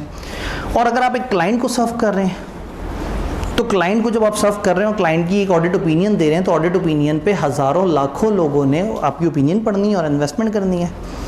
एक डूबती हुई कंपनी की को आपने फाइनेंशियल उसके साफ उन्होंने बनाए और आपने ऑडिट रिपोर्ट में कह दिया बहुत प्यारी कंपनी है, ज़बरदस्त कंपनी है, और लोगों ने धड़ाधड़ अपने करोड़ों रुपये वहाँ फंसा दिए और एंड पे बेचारों के पैसे डूब गए।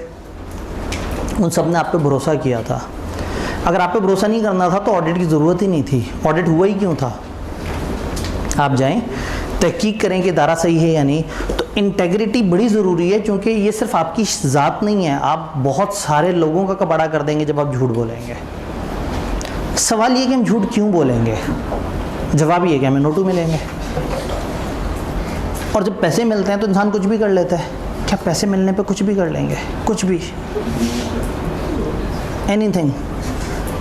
हो सकता है एक बंदा आपको आके कहे कि ये 1 करोड़ ले लो, ये एक काम करके दिखा दो फेसबुक पे पब्लिकली, शायद आप ना कर सकें। कीमत होती है ना, एक अंदर आपको पता है कि हाँ भाई मुझे कोई इतने पैसे भी दे देगा, मैंने ये घटिया काम नहीं करना। तो बेईमानी सबसे घटिया काम है, क्योंकि सिर्फ आप अपनी ज़ात को ख़राब नहीं कर रहे, आप इतने सारे उन लोगों को ख़राब कर रहे हैं जो आप पे भरोसा कर रहे हैं। हम कहते हैं डॉक्टर ने गलत ऑपरेशन किया, बंदा मार दिया। इनकम्पिटेंट था, पैसे के लालच में ऑपरेशन किया, बंदा मार दिया, उसने एक इंसान मारा है। हम इंसानियत ख़त्म कर देते हैं।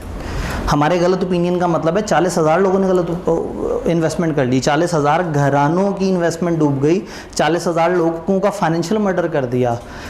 एक इंसान के मर्डर से उस एक इंसान को फ़र्क पड़ता है और फैमिली को भी थोड़ा थोड़ा सा फ़र्क पड़ता है। फाइनेंशियल मर्डर का मतलब है आपने नस्लों तो को तबाह कर दिया, आपने पूरी नस्ल गरीब कर दी। उसके बाद अगली नस्ल पता नहीं कितने साल तक एफर्ट करेगी, क्योंकि उनके बाप ने एक बेईमान चार्टर्ड अकाउंटेंट की ओपिनियन पे भरोसा कर लिया था।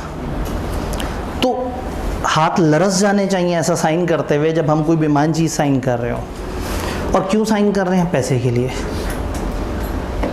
कौन से पैसे के लिए? जिसने कभी हमारे पास आना ही नहीं है।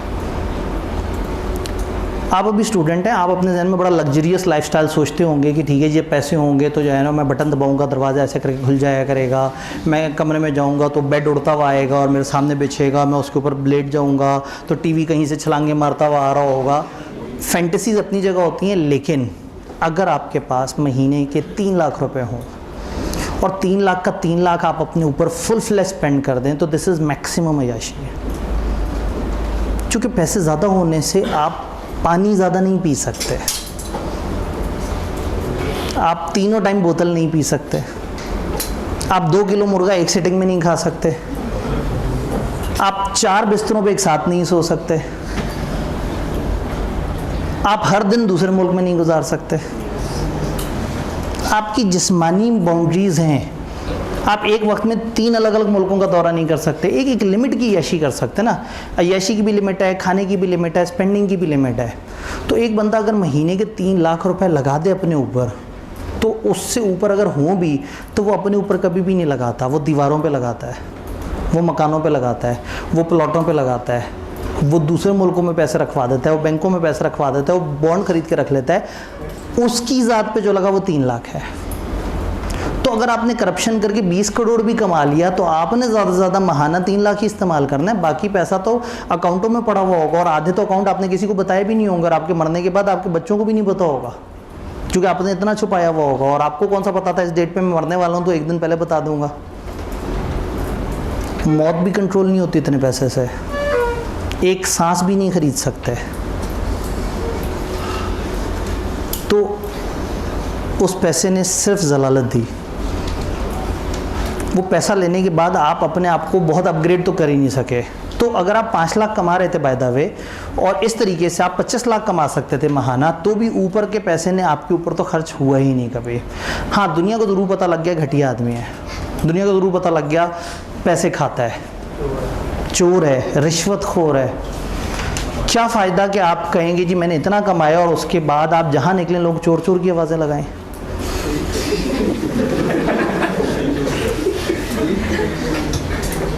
एक बंदे का मैं वो कर रहा था, उन्होंने कहा जी फलाना सियासतदान जो फैमिली है उनके पास इतना पैसा है कि घर में इज्जत रखने की जगह नहीं है। इतना पैसा है कि इज्जत तक नहीं है उनके पास, वो इज्जत साइड पे रख दी है, पैसा रख लिया। तो इतना पैसा कमा के अगर आप दुनिया की नज़र में सिर्फ घटिया ही इंसान बने तो समाजी तौर पे तो फ़ायदा हुआ नहीं। और इतनी करप्शन करके आपने अपनी पानी या पेप्सी की बोतल पीने की कैपेसिटी भी नहीं बढ़ा सके। ज़्यादा पैसा हो तो 18 घंटे तो सोना चाहिए। आज दिल करता ना बहुत सारा सोने का, सोचते हैं कभी पढ़ना नहीं होगा तो मैं सोता रहूँगा। जब इतने पैसे होंगे तो 18 घंटे सोएंगे थोड़ी, आपने पैसे खर्चने भी तो हैं, खर्च भी नहीं सकेंगे, अजीब परेशानी में रहेंगे आप।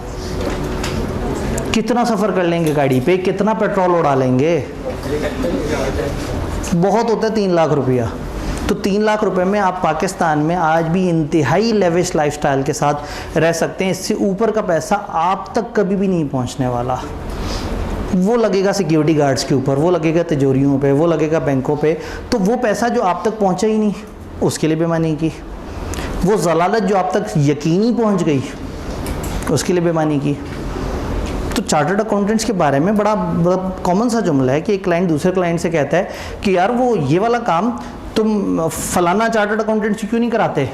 उसने कहा ये बड़ी 2 नंबरी है, वो बंदा इनकार कर देगा। उसने कहा नहीं, ज़रा ज़्यादा बड़ा गोश्त फेंकना तो मिलाता हुआ आ जाएगा। Game over. यानी इतनी पढ़ाई करके, इतना कमा के, सारा कुछ करके एक क्लाइंट आपको एक जानवर से तशबीह दे रहा है। उसको भी पता है कि थोड़ा बड़ा गोश्त फेंकेंगे तो मिलाता हुआ आ जाएगा। मज़े की बात है, खर्चना अभी भी आपने 3 लाख ही है। वो ऊपर का जो ज़्यादा गोश्त है वो फिर किसी अकाउंट में ही सड़ना है, वो फिर किसी प्लॉट में होगा। मज़े की बात है, वो प्लॉट भी कल को आप उसमें रहेंगी नहीं, उसकी वैल्यू बढ़ जाएगी, आप उसे बेच देंगे और बेच के फिर एक और प्लॉट खरीद लेंगे। और सारी ज़िंदगी सोचते ही रहेंगे इधर उधर दीवारों को देख के, कंप्यूटर की स्क्रीन पे कि क्या हो रहा है, और ख़ुद उतनी ही ज़िंदगी गुजार रहे होंगे जो 3 लाख वाली थी, जो कि अपने अंदर भरपूर लेविश ज़िंदगी थी। फिर क्या करेंगे? ये साबित करने के लिए आप अमीर हैं, बहुत महंगा कोट खरीद लेंगे 1.5 लाख का। फिर लोगों को पकड़ पकड़ के बताएंगे ये कोट पता है कितने का है, ये देखो ये कोट पे पीछे टैग लगा हुआ है 1.5 लाख का है। वो कहेंगे अच्छा, मैं समझा 4,000 का है। तो यार तुम पागल आदमी हो, तुम 9 लाख चले जाते, 1500 में मिल जाते ये कोट। वो 1.5 लाख के कोट में भी इज्जत नहीं दी। तो फिर उतना पैसा उन चीज़ों पे लगेगा जो आप बता ही नहीं पाएंगे और आप कई दफ़ा बताना चाहेंगे ही नहीं। तो फिर आप उसको दूसरे मुल्कों में छुपा रहे होंगे, हर वक्त डरते फिर रहे होंगे। तो फिर आप ही का कोई सिक्योरिटी गार्ड किसी दिन आपको मार के आपका पैसा ले जाएगा।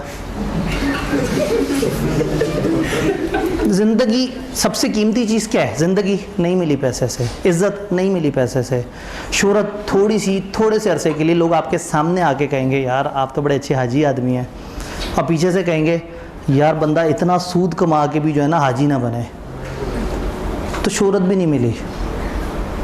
और मैं तो सिर्फ दुनिया की बात कर रहा हूँ, जो सबसे बड़ा रिवॉर्ड है वो तो आपने वैसे ही ज़ाया कर दिया आखिरत का। तो ये लालच समझ में आने वाला नहीं है। इंसान हमेशा गरीब रहता है, आप जितना मर्जी कमा लें उसे लगता है मुझे और कमाना है। मैंने कहा 3 लाख से बड़ा लेवल गुजारा हो जाता है। तो जो 1 करोड़ महीने का कमा रहा है वो सोच रहा है मैं 2 करोड़ कैसे कमाऊँ। जो 2 करोड़ कमा रहा है वो कहता है मैं अरब क्यों नहीं कमा रहा। जो अरब कमा रहा है वो कह रहा है मैं 100 अरब क्यों नहीं कमा रहा। जो सैकड़ों अरब कमा रहा है उसको भी नहीं समझ आ रही वो क्या करे। वो बच्चे की शादी पे 5,000 अरब लगा देगा, फिर भी नहीं उसे समझ आएगा मैं क्या करूं, मतलब कैसे साबित करूं कि मैं अमीर आदमी हूं। और गरीब बस देख देख के परेशान होता रहेगा और एंड पे कह देगा यार इतना पैसा 2 नंबरी से ही आता है। यही हल होता है ना। गरीब के पास तो सबसे अच्छी तसल्ली होती है भाई 2 नंबर तरीके से कमाया होगा। तो असूलन बेईमानी ना करने से सुकून मिलता है। आप जिस फील्ड में चार्टर्ड अकाउंटेंट भूखा नहीं मरता। आप ये मत सोचें कि मैं बेईमानी नहीं करूँगा तो मेरी नौकरी चली जाएगी, मैं सड़कों पे आ जाऊँगा, मुझे कोई नौकरी पे नहीं रखेगा। आपको आपके एम्प्लॉयर ने कहा बेईमानी करो, आपने कहा मैं नहीं करनी, उसने कहा फिर मेरे पास नौकरी मत करो। अब आप रोना शुरू हो गए कि मैं तो भूखा मर जाऊँगा। भूखा मरेगा चार्टर्ड अकाउंटेंट। इस मुल्क जिसमें इतनी ज़्यादा डिमांड है काम की, आज भी आधे चार्टर्ड अकाउंटेंट मुल्क से बाहर गए हुए हैं। आज इस वक्त चार्टर्ड अकाउंटेंट नहीं मिलता। फाइनलिस्ट इतनी मुश्किल से मिल रहे हैं, लोग इतनी तेज़ी से मुल्क से बाहर जा रहे हैं। ये हाई पीक टाइम है इस वक्त हमारी इंडस्ट्री के ऊपर कि एक फाइनलिस्ट निकलता है आर्टिकल से तो 4 लोग उसके पीछे होते हैं यार हमारे पास आ जाओ। लेकिन हमें डर लगता है कि बेईमानी नहीं करेंगे तो हमारा सर्वाइवल नहीं है। ईमानदारी से आपका सर्वाइवल है। एक जगह आपको नहीं रखेगा, कोई दूसरी जगह पे रख लेगा, दूसरी जगह नहीं रखेगा, तीसरी जगह।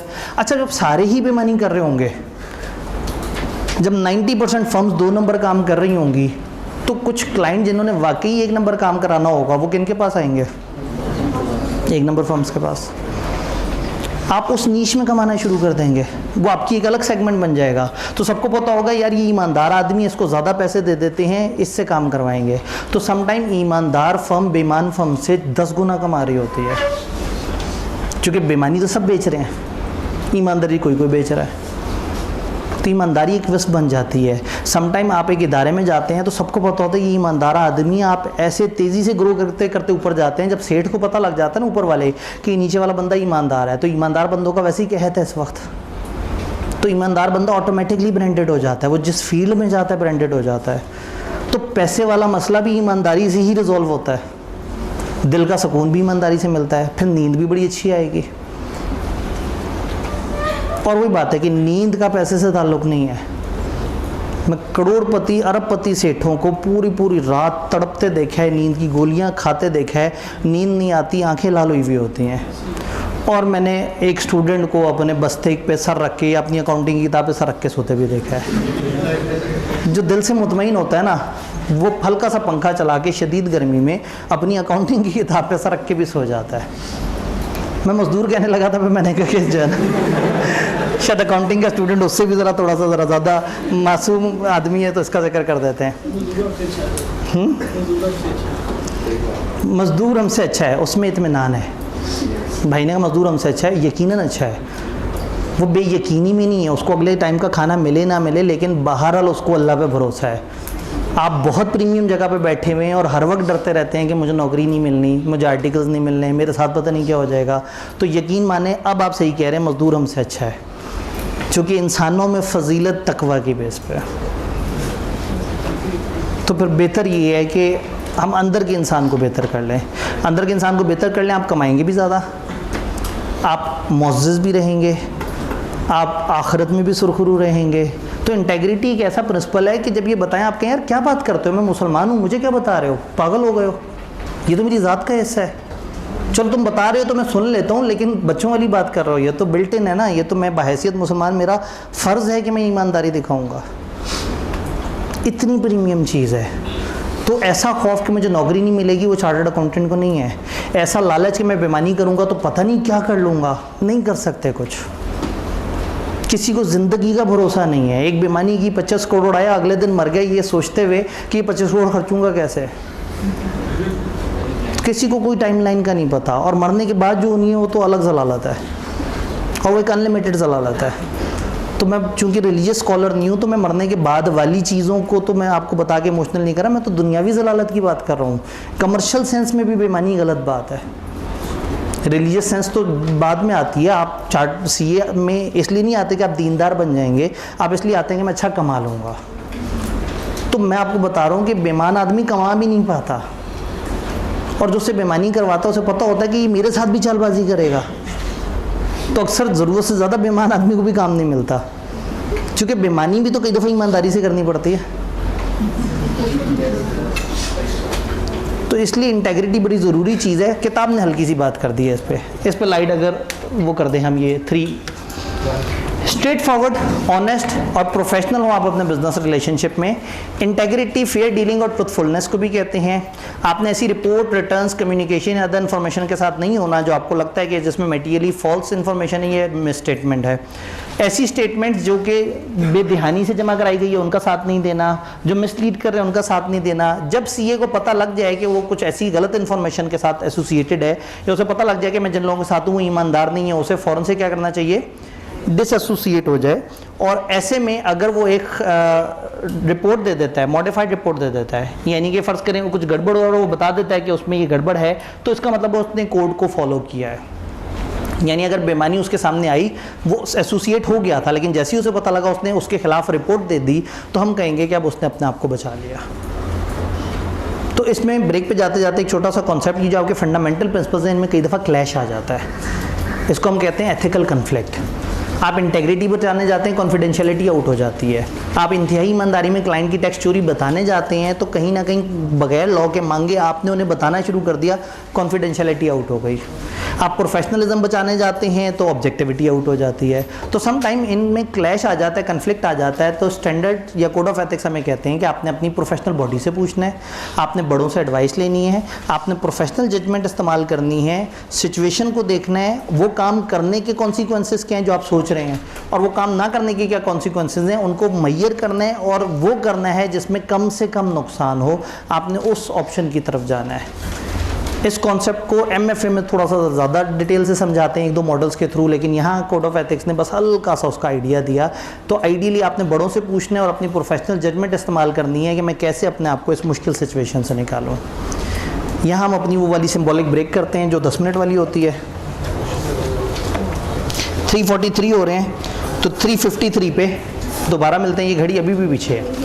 3:53 पे दोबारा मिलते हैं और उसके बाद फिर हम अपना जो कंसेप्चुअल फ्रेमवर्क है उसका सेशन करते हैं। और रूल याद है, मैं तेज़ी से निकल जाऊंगा, मुझे नहीं रोकते।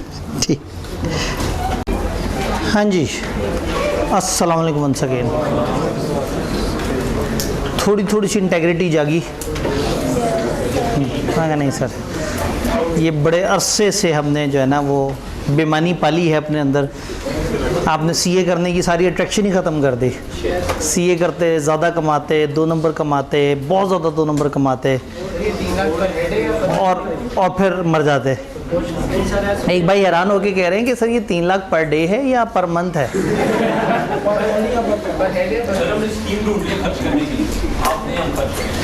उन्होंने जी हमें समझ आ गया, हमें खर्चने का तरीका समझ आ गया।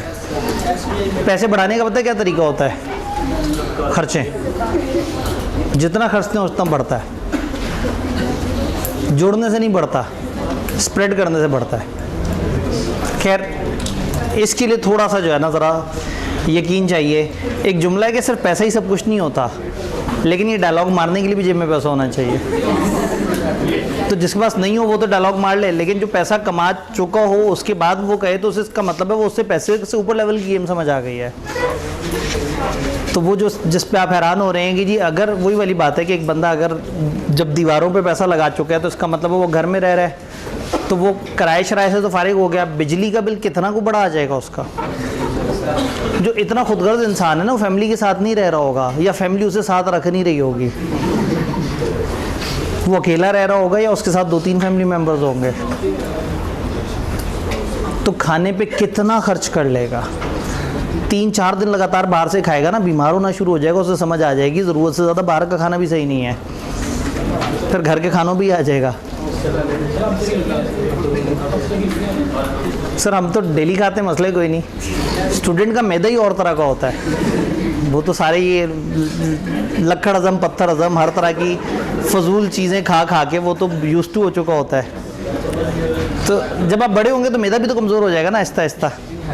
तो बड़े होने की भी तो कुछ मसलो मसाइल है ना। खैर, हमने पहला पोर्शन पढ़ लिया, फंडामेंटल प्रिंसिपल्स हमें समझ आ गए। अब प्रॉब्लम ये है कि ऑब्जेक्टिविटी हमारी हिट हो जाती है बहुत बुरी तरीके से अगर हमें कुछ अट्रैक्शंस ऐसी नज़र आ जाएं जिस वजह से हम अपना काम सही से ना कर सकें। हम अच्छा वाला ऑडिट करने चले थे और किसी ने हमें पैसों की ऑफ़र कर दी। हम अच्छा वाला ऑडिट करने लगे थे कि अचानक से सामने हमें अपना ही कोई रिश्तेदार नज़र आ गया। अब हमने सोचा यार अब इस रिश्तेदार को ऑडिट करके इसको क्यों जलील करना, तो इसके ख़िलाफ़ हम नहीं जाते। हम ऑडिट करने चले, हम डर गए और डर के मारे हमने वो ओपिनियन दे दिया जो क्लाइंट चाह रहा था। तो पॉइंट ये है कि जिस वक्त आप ऑडिट कर रहे हैं तो देयर आर मैनी सिचुएशंस जो आपके ईमान को डगमगा देंगी, आपके कदम लड़खड़ा जाएंगे और आप मुश्किल में आ जाएंगे और आपको लग रहा होगा कि शायद मुझे यहाँ पे कुछ गलत कर देना चाहिए। ऐसी सिचुएशंस को कहते हैं थ्रेट्स। ये थ्रेट्स होते हैं जिनको हम कहते हैं थ्रेट्स टू ऑब्जेक्टिविटी। ये मेनली ऑब्जेक्टिविटी के होते हैं। कभी कभार आई के बहुत मूड में होता है तो वो इस तरह का सवाल बनाता है जहाँ थ्रेट आपकी प्रोफेशनल कंपिटेंस या किसी और चीज़ का भी होता है, लेकिन नॉर्मली उनको पसंद है ऑब्जेक्टिविटी के थ्रेट। तो कोड ऑफ एथिक्स परेशान हो गया, उसने सोचा कि अरे हाँ वाकई बहुत सारी ऐसी सिचुएशन होगी जिसमें हमारे चार्टर्ड अकाउंटेंट परेशान होंगे। तो रादर देन के वो एक लिस्ट बना के दे देते हैं हमें कि जी आप जब जाएंगे तो ये 900 तरह के वाक़यात आपके साथ हो सकते हैं और हर वाक़े के साथ लिख देते हैं कि ऐसा हो तो ऐसा करना, ऐसा हो तो ऐसा करना। वो 900 बातें भी आपको समझा देते, तो हो सकता है क्लाइंट पे 901वीं तरह की सिचुएशन होती जो उस 900 में ना लिखी हुई होती। तो बजाय इसके कि कोड ऑफ एथिक्स आपको एक regulatory framework they, code of ethics ने आपको दिया कॉन्सेप्चुअल फ्रेमवर्क। फ्रेमवर्क कहते हैं ज़ाब्ते को, सेट ऑफ रूल्स को, कॉन्सेप्चुअल कहते हैं दिमाग वाले को।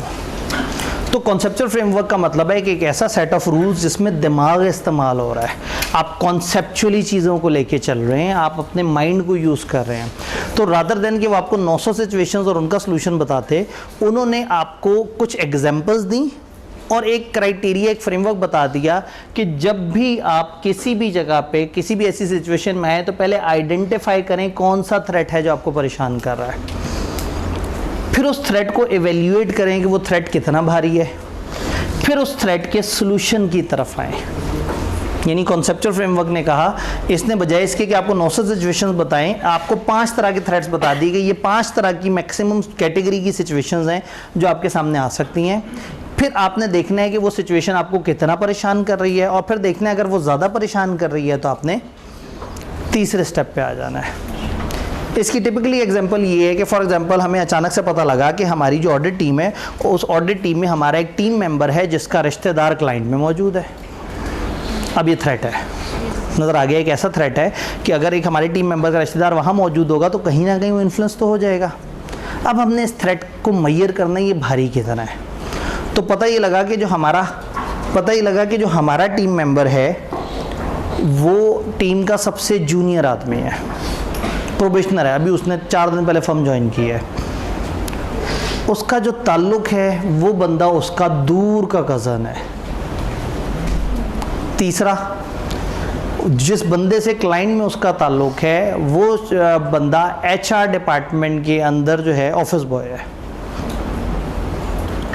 तो थ्रेट था हमारा टीम मेंबर वहाँ रिश्तेदार है, लेकिन जब हमने थ्रेट को एवेल्यूएट किया, मैयर किया, तो पता लगा हमारा भी टीम का सबसे कमज़ोर आदमी, उधर भी बहुत ही कोई हल्का आदमी और जिसका हमारे अकाउंट से भी ताल्लुक़ नहीं और रिलेशन भी को बहुत ज़्यादा क्लोज नहीं।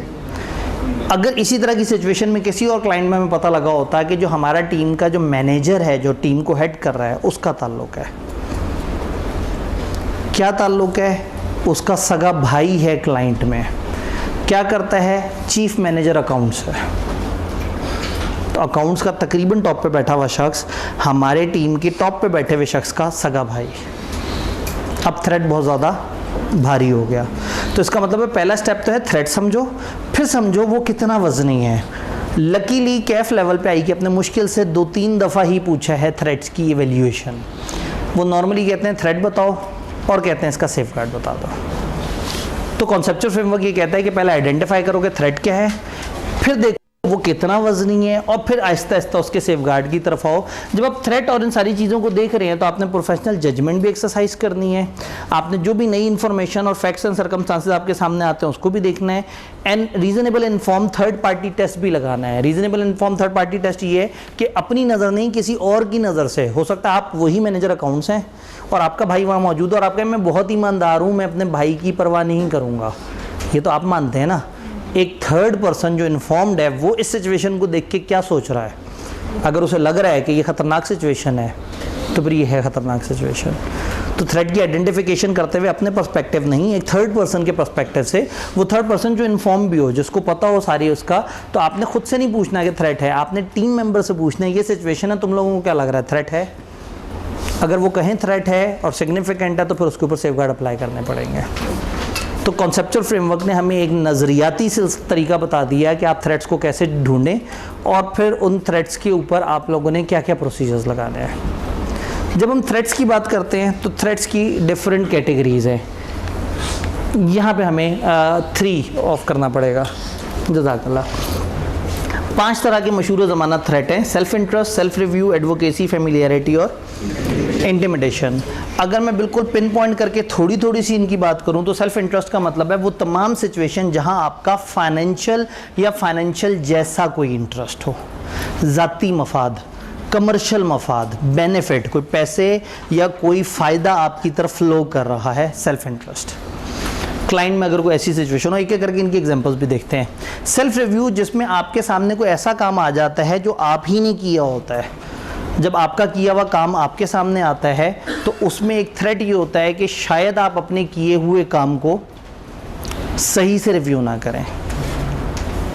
भाई मेरे पास मेरी ही किताब रिव्यू के लिए आएगी तो मुझे तो गलती नज़र ही नहीं आनी, और अगर आ भी गई और अगले ने कहना बताओ इस किताब पे तबसरा करो, मुझे गलती पता भी लग गई, मैं पी जाऊँगा। मैं कहूँगा यार क्या कमाल लिखा है इस बंदे ने, क्या ज़बरदस्त ऑथर है, इसको अवार्ड मिलना चाहिए, कौन है? अच्छा मैं तो अगर एक काम मेरे ही अपने हाथ से गुजरा होगा तो ऑब्वियसली मैं उसके ऊपर कभी भी ऑब्जेक्टिव ओपिनियन नहीं दे सकता, मैं बायस्ड हो जाऊंगा बहुत बुरी तरह से।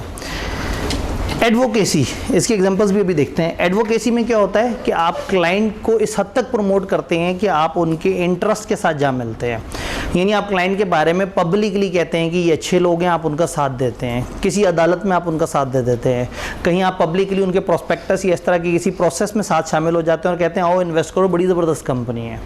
तो जब आप पब्लिकली एक क्लाइंट को इतना सपोर्ट करते हैं तो कल को उस क्लाइंट की गलत बातें आपको या तो नज़र आना बंद हो जाती हैं, या नज़र आएँ तो आप लोगों को बताना बंद कर देते हैं कि लोग अब मुझे जूते मारेंगे। कल को मैं कह रहा था बहुत अच्छे लोग हैं और आज मैं कह रहा हूँ उनमें ये खराबी है और ये खराबी है।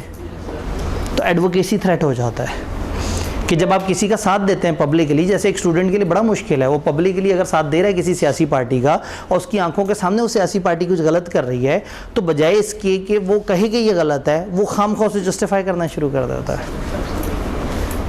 Advocacy threat. Then familiarity threat, कोई जान पहचान वाला बंदा वहाँ मौजूद होता है। जब जान पहचान वाला बंदा वहाँ मौजूद होगा तो एक मसला आ जाएगा, आपको वो काम नहीं करने देगा। आपके सामने अगर आपका रिश्तेदार है, आपके चाचा वहाँ क्लाइंट पे बैठे हुए हैं अकाउंट्स में, तो शायद आप उनसे एक ऑडिटर की तरह सख्ती से बात नहीं कर सकते, और शायद चाचा की कोई गलती नज़र आएगी तो आपका अपना ज़ाती मफाद नहीं है, लेकिन आप अपने चाचा को बदनाम नहीं होने देंगे। तो फैमिलियरिटी में आपका कोई ताल्लुक़ नज़र आ जाए, कोई दोस्ती, कोई रिश्तेदार वहाँ पे मौजूद हो, उसके साथ आपकी लॉन्ग एसोसिएशन हो, तो उस वजह से कहीं ना कहीं आपके पाँव फिसल जाते हैं और कहीं ना कहीं आप इंटेग्रिटी को तोड़ देते हैं, ऑब्जेक्टिविटी के अगेंस्ट आ जाते हैं।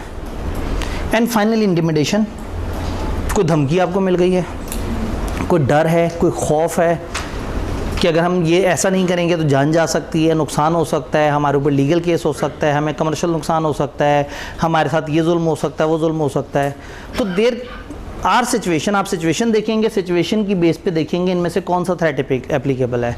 यानी जब भी आपके सामने कोई सिचुएशन आए तो अब आपने बहुत ज़्यादा नहीं सोचना, आपने इन 5 बाउंड्रीज़ में रह के सोचना है कि उसमें ये इन 5 में से कोई मसला तो नहीं। अगर इनमें से कोई एक मसला है तो इसका मतलब है वो थ्रेट है। एक से ज़्यादा मसले भी हो सकते हैं। फॉर एग्जांपल आपको डर है कि ये क्लाइंट हाथ से ना चला जाए, तो ये इंटिमिडेशन भी है और सेल्फ इंटरेस्ट भी है। आपका भाई क्लाइंट पे बैठा हुआ है और वो अकाउंट्स बनाता था और आप उसे मशवरे देते थे, तो यहाँ सेल्फ रिव्यू थ्रेट भी है और फेमिलियरिटी थ्रेट भी है। तो ऐसा हो सकता है कि एक सिचुएशन में एक ज़्यादा थ्रेट हो, तो आई क्या अक्सर सवाल पूछता है identify the category of threat जो इस सिचुएशन में एप्लीकेबल लग रहे हैं। तो सबसे पहले हमें ये सारे थ्रेट समझ आने चाहिए। अगर थ्रेट समझ आ गए तो बस समझे चैप्टर ख़त्म है, फिर तो कुछ नहीं बचा, फिर तो सेफगार्ड तो बहुत ही सीधी सी चीज़ है। तो हमें थ्रेट एक एक करके सारे पता होने चाहिए। तो एक एक करके थोड़ी सी एग्जांपल्स हैं। Self interest threat, self interest threat की हम जितनी मर्जी एग्जांपल सोचना चाहें कम है।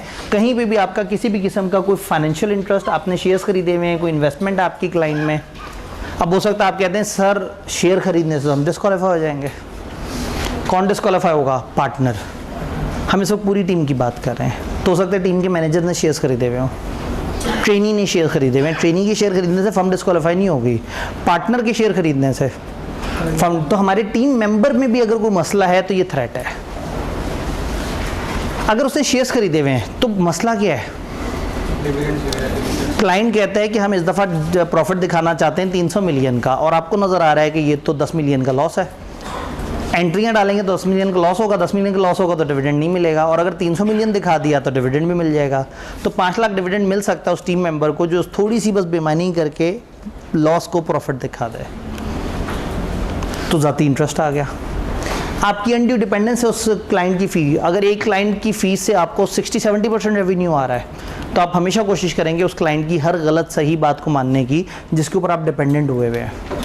कुछ सिग्निफिकेंट क्लोज बिजनेस रिलेशन है क्लाइंट से, क्लाइंट नाराज़ होता है तो आपका बिजनेस भी जाता है, आपका ताल्लुक भी जाता है, आपको मिलने वाला फाइनेंशियल रिवॉर्ड भी जाता है। तो ये फैमिलियरिटी में भी आ जाएगा, यहाँ पे भी आ जाएगा। जी जी, सेकंड वाले पॉइंट में इंटिमिडेशन भी आ जाएगा। आपको ये डर लग रहा है कि हमसे ये हाथ से ना चला जाए, तो इसमें नहीं परेशान होना कि एक सिचुएशन में एक से ज़्यादा थ्रेट क्यों है। दिस इज़ कॉमन कि एक सिचुएशन में एक से ज़्यादा थ्रेट हो सकते हैं, और पेपर में वो आपसे कहेंगे कि अगर एक से ज़्यादा थ्रेट नज़र आ रहे हैं तो बताओ कौन कौन से नज़र आ रहे हैं। फर्म को लग रहा है कि ये क्लाइंट हमारे हाथ से ना चला जाए, वही वाली बात जो अभी इससे पहले हुई कि ये सेल्फ इंटरेस्ट भी है और इंटिमिडेशन भी है। ऑडिट टीम किसी एम्प्लॉयमेंट नेगोशिएशन के अंदर एंटर और ऑडिट क्लाइंट के साथ, हमारा ही टीम मेंबर है, उसके 2-3 महीने बाद आर्टिकल्स खत्म होने लगे हैं और वो इसी क्लाइंट के साथ बातचीत शुरू हो गया है कि मेरे आर्टिकल्स खत्म होने वाले, मुझे नौकरी पे रख लेना। तो इतना बड़ा उसका सेल्फ इंटरेस्ट है कि ऐसे में वो अपनी फर्म के बारे में कम सोचेगा और इस क्लाइंट के फ़ायदे के लिए ज़्यादा सोचेगा।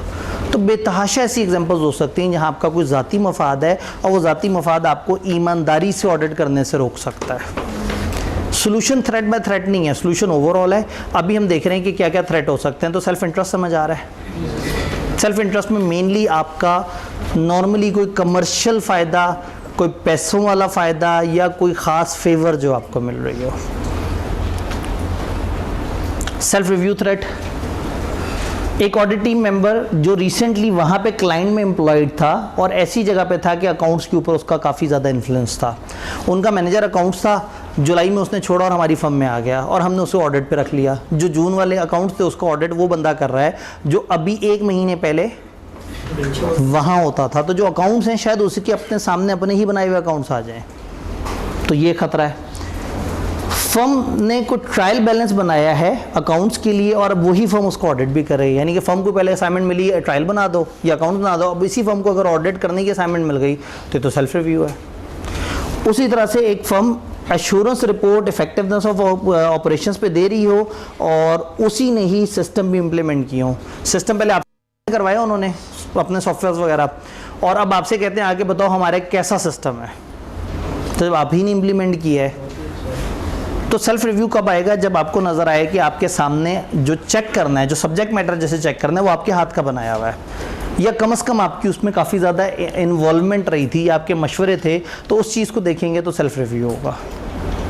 अगर मज़ीद एग्जांपल्स देखें फैमिलियरिटी थ्रेट की, क्लोज फैमिली मेम्बर जो डायरेक्टर ऑफिसर या एम्प्लॉई है क्लाइंट में किसी अच्छी तगड़ी पोजीशन पे बैठा है, कोई डायरेक्टर ऑफिसर या एम्प्लॉई क्लाइंट के इस पोजीशन पे कि वो इन्फ्लुएंस कर सके सब्जेक्ट मैटर को और वो रिसेंटली एंगेजमेंट पार्टनर के तौर पे सर्व करता रहा है। हमारी फर्म में एक बंदा मार्च तक एंगेजमेंट पार्टनर था, वो चला गया वहाँ, अकाउंट्स उसने बनाए हैं। जब हमारी टीम ऑडिट करने पहुँची तो सारे लोग वो थे जो कहीं ना कहीं उस एंगेजमेंट पार्टनर के अंडर काम करते रहे थे। तो ताल्लुक़ था, दोस्ती थी, तो कहीं ना कहीं एक दूसरे का एहतराम है, एक दूसरे से ताल्लुक़ है, तो हो सकता है कि यहाँ पे अब वो उस बंदे की वजह से सही से काम ना कर सकें। क्लाइंट का कोई बंदा हमारे पास आए, सेल्फ रिव्यू थ्रेट बन जाता है। हमारा कोई बंदा क्लाइंट की तरफ जाए, नॉर्मली फैमिलियरिटी थ्रेट बन जाता है, और साथ कुछ और थ्रेट्स भी बन जाते हैं। ऑडिट टीम मेंबर की लॉन्ग एसोसिएशन हो जाए ऑडिट क्लाइंट से, ऑडिट क्लाइंट का आप ऑडिट करते हैं, आप इंडिपेंडेंट होते हैं, अगली दफ़ा ऑडिट करते हैं फिर इंडिपेंडेंट होते हैं। लेकिन अगर आप 11 साल से ऑडिट कर रहे हैं और अब इतनी गहरी दोस्तियां बन गई हैं कि जाते साथ ही जो है वो एक पार्टी करते हैं क्लाइंट के साथ बैठ के, और फिर क्लाइंट कहता है कि यार आप लोगों भी ना वो हर दफ़ा ऑडिट करना नहीं छोड़ा, आप कहते हैं आपने भी बस बुलाना नहीं छोड़ा, और ये कह के दोनों ही कहका मार देते हैं। अब इतनी गहरी दोस्तियाँ हुई हुई हैं तो ऑडिट तो बेचारा तबाह हो गया, यही साफ सुथरे अल्फाज हैं। तो ऑडिट आप नहीं कर सकेंगे उस फैमिलियरिटी थ्रेट की वजह से। एडवोकेसी थ्रेट, फर्म प्रमोट कर रही है क्लाइंट के शेयर्स, किसी प्रोस्पेक्टस वगैरह में एक्सपर्ट बन के आपने ओपिनियन दे दी, या आप एडवोकेट के तौर पे क्लाइंट के बिहाफ पे लिटिगेशंस वगैरह में थर्ड पार्टी के साथ आप जाके उनकी मदद कर रहे हैं। उनको अक्सर जगह अकाउंटिंग की प्रोविजंस के अंदर कुछ मामला है और आप जाके कह रहे हैं ये इनकी ये चीज़ ऐसे ठीक है, ये ऐसे ठीक है, ये ऐसे ठीक है। आपने एक मौजूद अदालत के सामने एक क्लाइंट को सपोर्ट किया है, यानी आपने पब्लिकली क्लाइंट को सपोर्ट किया है। जब आप पब्लिकली किसी को सपोर्ट करते हैं और आप कहते हैं ये बंदा निर्दोष है, तो कल को आप उसे खरगोश तो नहीं कह सकते। फिल्मी तौर पे ऐसा होता है ना कि आप किसी की वकालत करें और कल को वो गलत निकल आए तो आप कहें इसका केस मैं ही रीओपन करवाऊंगा और मैं उसको जेल भिजवाऊंगा। असल ज़िंदगी में ऐसा नहीं होता। आपने अगर किसी को सपोर्ट किया और पब्लिकली सपोर्ट किया तो बड़ा मुश्किल होता है कि आप अपने आप को पलटें। शायद ही आपने असल प्रैक्टिकल ज़िंदगी में कभी किसी से सुना हो कि उसने कहा भाई आपने मेरी आंखें खोल दी हैं, मैं गफलत के अठाटोपन अंधेरे में डूबा हुआ था, मुझे शर्मिंदगी है, मुझे एहसास है मैंने गलत किया। जैसे फिल्मों के एंड में नहीं एकदम से एक विलन करैक्टर अचानक से उसके अंदर को आत्मा जाग जाती है और वो कहता है मुझे एहसास हो गया कि मैं गलत था। असल ज़िंदगी में ये जुमला शायद ही आपको कभी सुनने को मिले, इंसान नहीं मानता कि वो गलत है। तो अगर आपने किसी को सपोर्ट कर दिया है तो आप हमेशा मानते रहेंगे कि मैंने सही किया है, और कल को फिर आप उसकी सारी बातों को बिला वजह सही मान रहे होंगे। फर्ज करें 4 दिन पहले आपने कहा मेरा लीडर बड़ा कमाल आदमी है, और 4 दिन बाद आपको पता लगे कि आपके लीडर ने कुछ गलत किया है। इससे पहले कि आप ऑब्जेक्टिवली सोचें कि उसने गलत क्यों किया और ये गलत क्या है, आप खामखा कहेंगे मेरे लीडर ने किया है, सही किया होगा। मैं आंखें बंद करके यकीन कर सकता हूँ। ऐसा नहीं है कि जो सही हो मेरा लीडर वो करता है, ऐसा ये है कि जो मेरा लीडर करता है वो सही होता है। तो आप तो जब इस लेवल पे बैठे हुए हैं ना, तो कहानी ख़त्म हो गई है।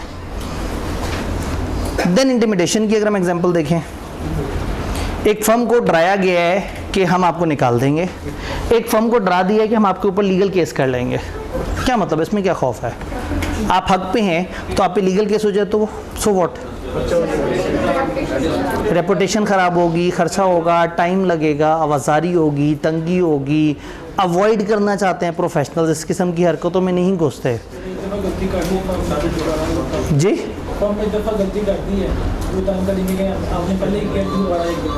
हाँ, अब अगर फर्म एक दफ़ा गलत करती है तो फिर फंस जाती है। तभी तो यही बात है कि आप एक दफ़ा जब बुराई के दलदल में उतरते हैं तो फिर आप एक बुराई को छुपाने के लिए दूसरी बुराई, जैसे आपसे पूछ लेते हैं घर वाले बेटा कितने पेपर पास हैं, अब उस वक्त घबरा के आप उन्हें कुछ भी बता देते हैं, फिर सोचते हैं उस वक्त उस महफिल में कौन था, अब्बू, चाचा, मामू, भाई। फिर सोचते हैं मदर ने 1 महीने पहले पूछा तो उनको तो मैंने 1 पेपर ज़्यादा बताया हुआ है। अब आप हिसाब लगा रहे होते हैं कि जिस भी महफिल में मदर और ये इकट्ठे हो जाएं तो उसमें ऐसा जिक्र करना है।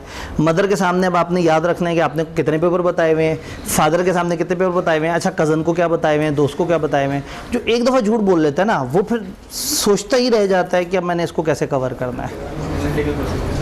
तो हज़रत अली का कौल है कि सच बोलने वाले को सबसे बड़ा फ़ायदा ये है कि उसे याद नहीं रखना पड़ता कि किसको क्या बोला है, क्योंकि जब बोलता है वो एक ही जुमला बोलता है, वो सच होता है। तो प्रॉब्लम ये है कि आप एक दफ़ा उस दलदल में उतर गए तो आप फिर गोल गोल घूमते ही रह जाएंगे। सीए को ये बताया गया है कि एक प्लान प्रमोशन नहीं होगी, तुम्हारी प्रमोशन होनी थी नहीं होगी, क्यों? तुम क्लाइंट की बात तो सुनते ही नहीं। भाई क्लाइंट ने एक चार्टर्ड अकाउंटेंट से कहा ऐसे करो, उसने कहा मैं ईमानदार आदमी हूँ, मैं ऐसा नहीं करूँगा। वो उससे ऊपर के बेईमान आदमी के पास गए, उनसे कहा यार अजीब आदमी है तुम्हारे नीचे, वो तुम्हारी बात नहीं सुनता। उस बेईमान ने इस ईमानदार को बुला के कहा कि भाईजान तुम्हें प्रमोशन का शौक़ नहीं है? उसने कहा नहीं है। ये कहना बनता है कि नहीं है, लेकिन थ्रेट तो है, ये तो सेफ गार्ड है कि कह दे नहीं है, निकालना है तो निकाल दो। लेकिन थ्रेट ये है कि एक बंदे को कहा जाए तुम्हारी प्रमोशन नहीं होगी तो अगर तुम क्लाइंट के उल्टे सीधे ट्रीटमेंट को फॉलो ना करें। या सीए ने कोई बहुत ही कीमती गिफ्ट क्लाइंट से ले लिया है और क्लाइंट कहता है कि अगर तुमने हमारी बात ना सुनी तो हम सबको बता देंगे कि तुम हमसे गिफ्ट लेके बैठे हुए हो, ठीक है? तो कोई भी घड़ी कभी भी आपके ऊपर मुश्किल वक्त ला सकती है। यहाँ घड़ी से मुराद वक्त, ठीक है? कोई भी घड़ी को मुश्किल से दो चार कर सकती है। हो गया जी, हमें थ्रेट समझ आ गए। थ्रेट में अगर कोई कन्फ्यूजन है तो मुझे बता दीजिए।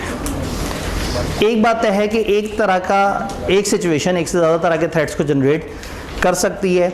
ये जुमला बच्चों को समझाने के लिए एक ज़माने में आई के अपनी किताब में एक एग्जांपल दी हुई थी। ये मैं रेगुलर क्लास में पता नहीं शायद बताया नहीं बताया होगा, ये क्योंकि बड़ी मज़े की एग्जांपल थी कि जब लोगों को होता है ना एक सिचुएशन में एक से ज़्यादा थ्रेट कैसे हो सकते हैं, तो फिर आई के अपनी किताब में एक दफ़ा समझाने के लिए एग्जाम्पल दी थी एक विदेशी किताब से लेके कि अगर एक ऑडिटर ऑडिट करने जाए और सामने उसके ससुर जी हों, अब थ्रेट सोचें, सेल्फ इंटरेस्ट, ससुर के अगेंस्ट गए तो ख़त्म, कहानी ख़त्म। सेल्फ इंटरेस्ट है, फैमिलियरिटी, इससे ज़्यादा क्लोज ताल्लुक़ क्या होगा, ससुर सामने, फैमिलियर, इंटिमिडेशन, खतरा ही खतरा। सेल्फ रिव्यू, हो सकता ससुर वहाँ बैठे हो तो उन्होंने सोचा हो कि ज़रा अपने होने वाले दामाद से अक्सर मशवरे लिया करूँ अकाउंट्स वगैरह बनाने में। और एडवोकेसी, इनको एडवोकेट नहीं करेंगे तो किनको करेंगे? अगर आप लोगों से कहें चोर लोग हैं, कहेंगे चोर लोग हैं जहाँ शादी करने जा रहे हो। तो एक ही सिचुएशन एक वक्त में मल्टीपल तरह के थ्रेट्स जनरेट कर सकती है। अब जब हम थ्रेट पे पहुंचे तो फिर उन्होंने क्या कहा है, किताब ने बस हल्का सा तस्करा किया। उन्होंने कहा जब आपने आइडेंटिफाई करना है तो एवेल्यूएट करना है कि क्या वो थ्रेट एक्सेप्टेबल लेवल पे है। ये इवेल्युएट करने के लिए आपने क्वालिटेटिव क्वांटिटेटिव सारे फैक्टर्स को जहन में रखना है। आपने देखना है कि लेवल ऑफ थ्रेट क्या है, आपने देखना है कि क्या पिछले सेफगार्ड्स अभी भी एप्लीकेबल हैं या मुझे नए थ्रेट्स वो करने होंगे, नए सेफगार्ड, और देखना है कोई नया थ्रेट तो नहीं आया। इसका मतलब है जब भी सिचुएशन होगी, किताब ने हमें को बहुत लंबी चौड़ी गाइडेंस नहीं दी, आपने सिचुएशन देखनी है, सिचुएशन का लेवल देखना है, पिछले लगाए गए सेफगार्ड के बाद ये सिचुएशन आपको क्या कर रही है ये देखना है। तो ये वो पोर्शन है जो किताब ने बहुत दिल से नहीं बताया और ना ही आईके बहुत ज़्यादा पूछने में इंटरेस्टेड भी होता है। अगर हमें समझ आ गया कि थ्रेट हमारा एक्सेप्टेबल लेवल से ऊपर है, तब क्या करेंगे? सेफगार्ड्स अप्लाई करेंगे। किताब ये कहती है कि जब आपने एड्रेस करना है थ्रेट्स को, तो सबसे पहले कोशिश करें वो सर्कमस्टांसेस अगर एलिमिनेट कर दें ना, वो इंटरेस्ट और रिलेशनशिप ही ख़त्म हो जाए, फिर तो सबसे बेस्ट बात है। सबसे बेस्ट तरीका क्या है? एलिमिनेट कर दें। नहीं तो क्या करें? सेफगार्ड्स अप्लाई करें। सेफगार्ड कैसे कहते हैं? एक्शंस इंडिविजुअली एंड कम्बिनेशन जो सीए लेता है उन थ्रेट्स को कम करने के लिए। एक्सेप्टेबल लेवल कैसे कहते हैं? ऐसा लेवल जिसके नीचे अगर आ जाए थ्रेट तो आप कहते हैं ओके, अब मेरे फंडामेंटल प्रिंसिपल को ज़्यादा परेशानी नहीं है। जैसे थ्रेट तो उधर भी था जहाँ रिश्तेदार था, लेकिन जब हमने उसको एवेल्यूएट किया तो बेचारा बड़ा कमज़ोर सा थ्रेट था। Reasonable inform third party test भी आपको समझ आता है कि एक थर्ड पर्सन की नज़र से देखें कि ये थ्रेट भारी लग रहा है या नहीं लग रहा, और अब उसको क्या करना चाहिए? डिक्लाइन कर दें या वो प्रोफेशनल एक्टिविटी ही ख़त्म कर दें। इसका मतलब है 3 स्टेप हैं, या वो ताल्लुक़ ख़त्म कर दें, या करें वो काम और उस काम के अंदर कोई एहतियात कर लें, कोई सेफगार्ड लगा दें, या सिरे से वो काम ही छोड़ दें। तो ये तकरीबन 2-3 स्टेजेस उन्होंने बताई हैं। सेफगार्ड्स की किताब ने लंबी चौड़ी लिस्ट हमें नहीं दी, सिर्फ ये बताया है कि जब आप थ्रेट्स को एड्रेस कर रहे होते हैं तो उस टाइम पे आपने ओवरऑल जजमेंट्स, कंक्लूजन इन सबको देखना है और थर्ड पार्टी टेस्ट ज़रूर जहन में रखना है, और स्केप्टिसिज्म तो हर वक्त आपकी अलर्ट रहनी चाहिए कि क्या होगा। फिर किताब बाय द वे डिस्कशन करना शुरू हो गई कि जब आपने थ्रेट्स को आइडेंटिफाई करना होता है तो सम टाइम कुछ पॉलिसीज़, प्रोसीजर, क्लाइंट का अपना निज़ाम, आपकी एजुकेशन, आपकी ट्रेनिंग, फर्म का सिस्टम, क्लाइंट का सिस्टम, ये सारे मिलजुल के आइडेंटिफिकेशन में हेल्प कर रहे होते हैं। यानी कुछ थ्रेट आपको क्लाइंट बता देगा, भाई आप आने से पहले यही एहतियात करनी है। कुछ ऐसे थ्रेट हैं जो आपकी फर्म का अपना सिस्टम आपको बता देगा। कोई ऐसे थ्रेट हैं जो लॉ आपको मना कर देगा। देखिए आधे तो मसले लॉ ने ख़त्म कर दिए। पुराने ज़माने में जब हम इस टॉपिक को डिटेल में पढ़ते थे तो वहाँ होता था सेफगार्ड्स क्रिएटेड बाय लॉ। तो फिर कुछ सेफगार्ड अगर आप गौर से देखें तो कल लॉ ने हमें सेफगार्ड बताए थे। उसने कहा था शेयर मत खरीदना पार्टनर, उसने कहा था डायरेक्टर ऑडिट ना करे। तो अगर बहुत सारी जगह देखें तो सेल्फ इंटरेस्ट, फैमिलियरिटी, इंटिमिडेशन, इस तरह के बहुत सारे थ्रेट से तो हमें लॉ ने बचाने की कोशिश की। तो हम खुद से क्या करेंगे? हम खुद से अपनी असाइनमेंट के बीच में कुछ ना कुछ काम करेंगे। एक तरीका ये होता है कि हम उस बंदे को टीम में से हटा दें जिस बंदे का मसला है। एक तरीका ये होता है कि उस बंदे को अगर हम नहीं हटा सकते तो उसके काम को हम किसी और बंदे से रिव्यू करवा लें। तो इसमें नॉर्मली एक स्टेप बाय स्टेप मैं एक अप्रोच बताता हूँ कि अगर इसका पेपर में सवाल आए तो इसमें 2 स्टेप हैं, यहाँ हमें वो भी करना पड़ेगा। 1 इसका केस स्टडी, इसका टिपिकल केस स्टडी सवाल इस तरह से होता है कि एक सवाल के 2 पार्ट होते हैं, 3 पार्ट होते हैं और समटाइम एक बड़ा पार्ट होता है। वो कहते हैं ये सिचुएशन है, बताओ इसमें क्या थ्रेट नज़र आ रहे हैं और इसके सेफगार्ड्स बताओ। इवेल्यूएशन कभी करवाते हैं और कभी नहीं करवाते, और ये पहला वाला कभी ये बहुत कम है और दूसरा वाला कभी बहुत ज़्यादा है। तो सबसे पहला स्टेप है आपने आइडेंटिफाई करना है थ्रेट, सिर्फ लिस्ट डाउन करना है। अगर वो कहें ना आइडेंटिफाई थ्रेट तो फिर क्या करें? लिस्ट बता दें। आपके इस सिचुएशन में सेल्फ रिव्यू और फैमिलियरिटी थ्रेट है।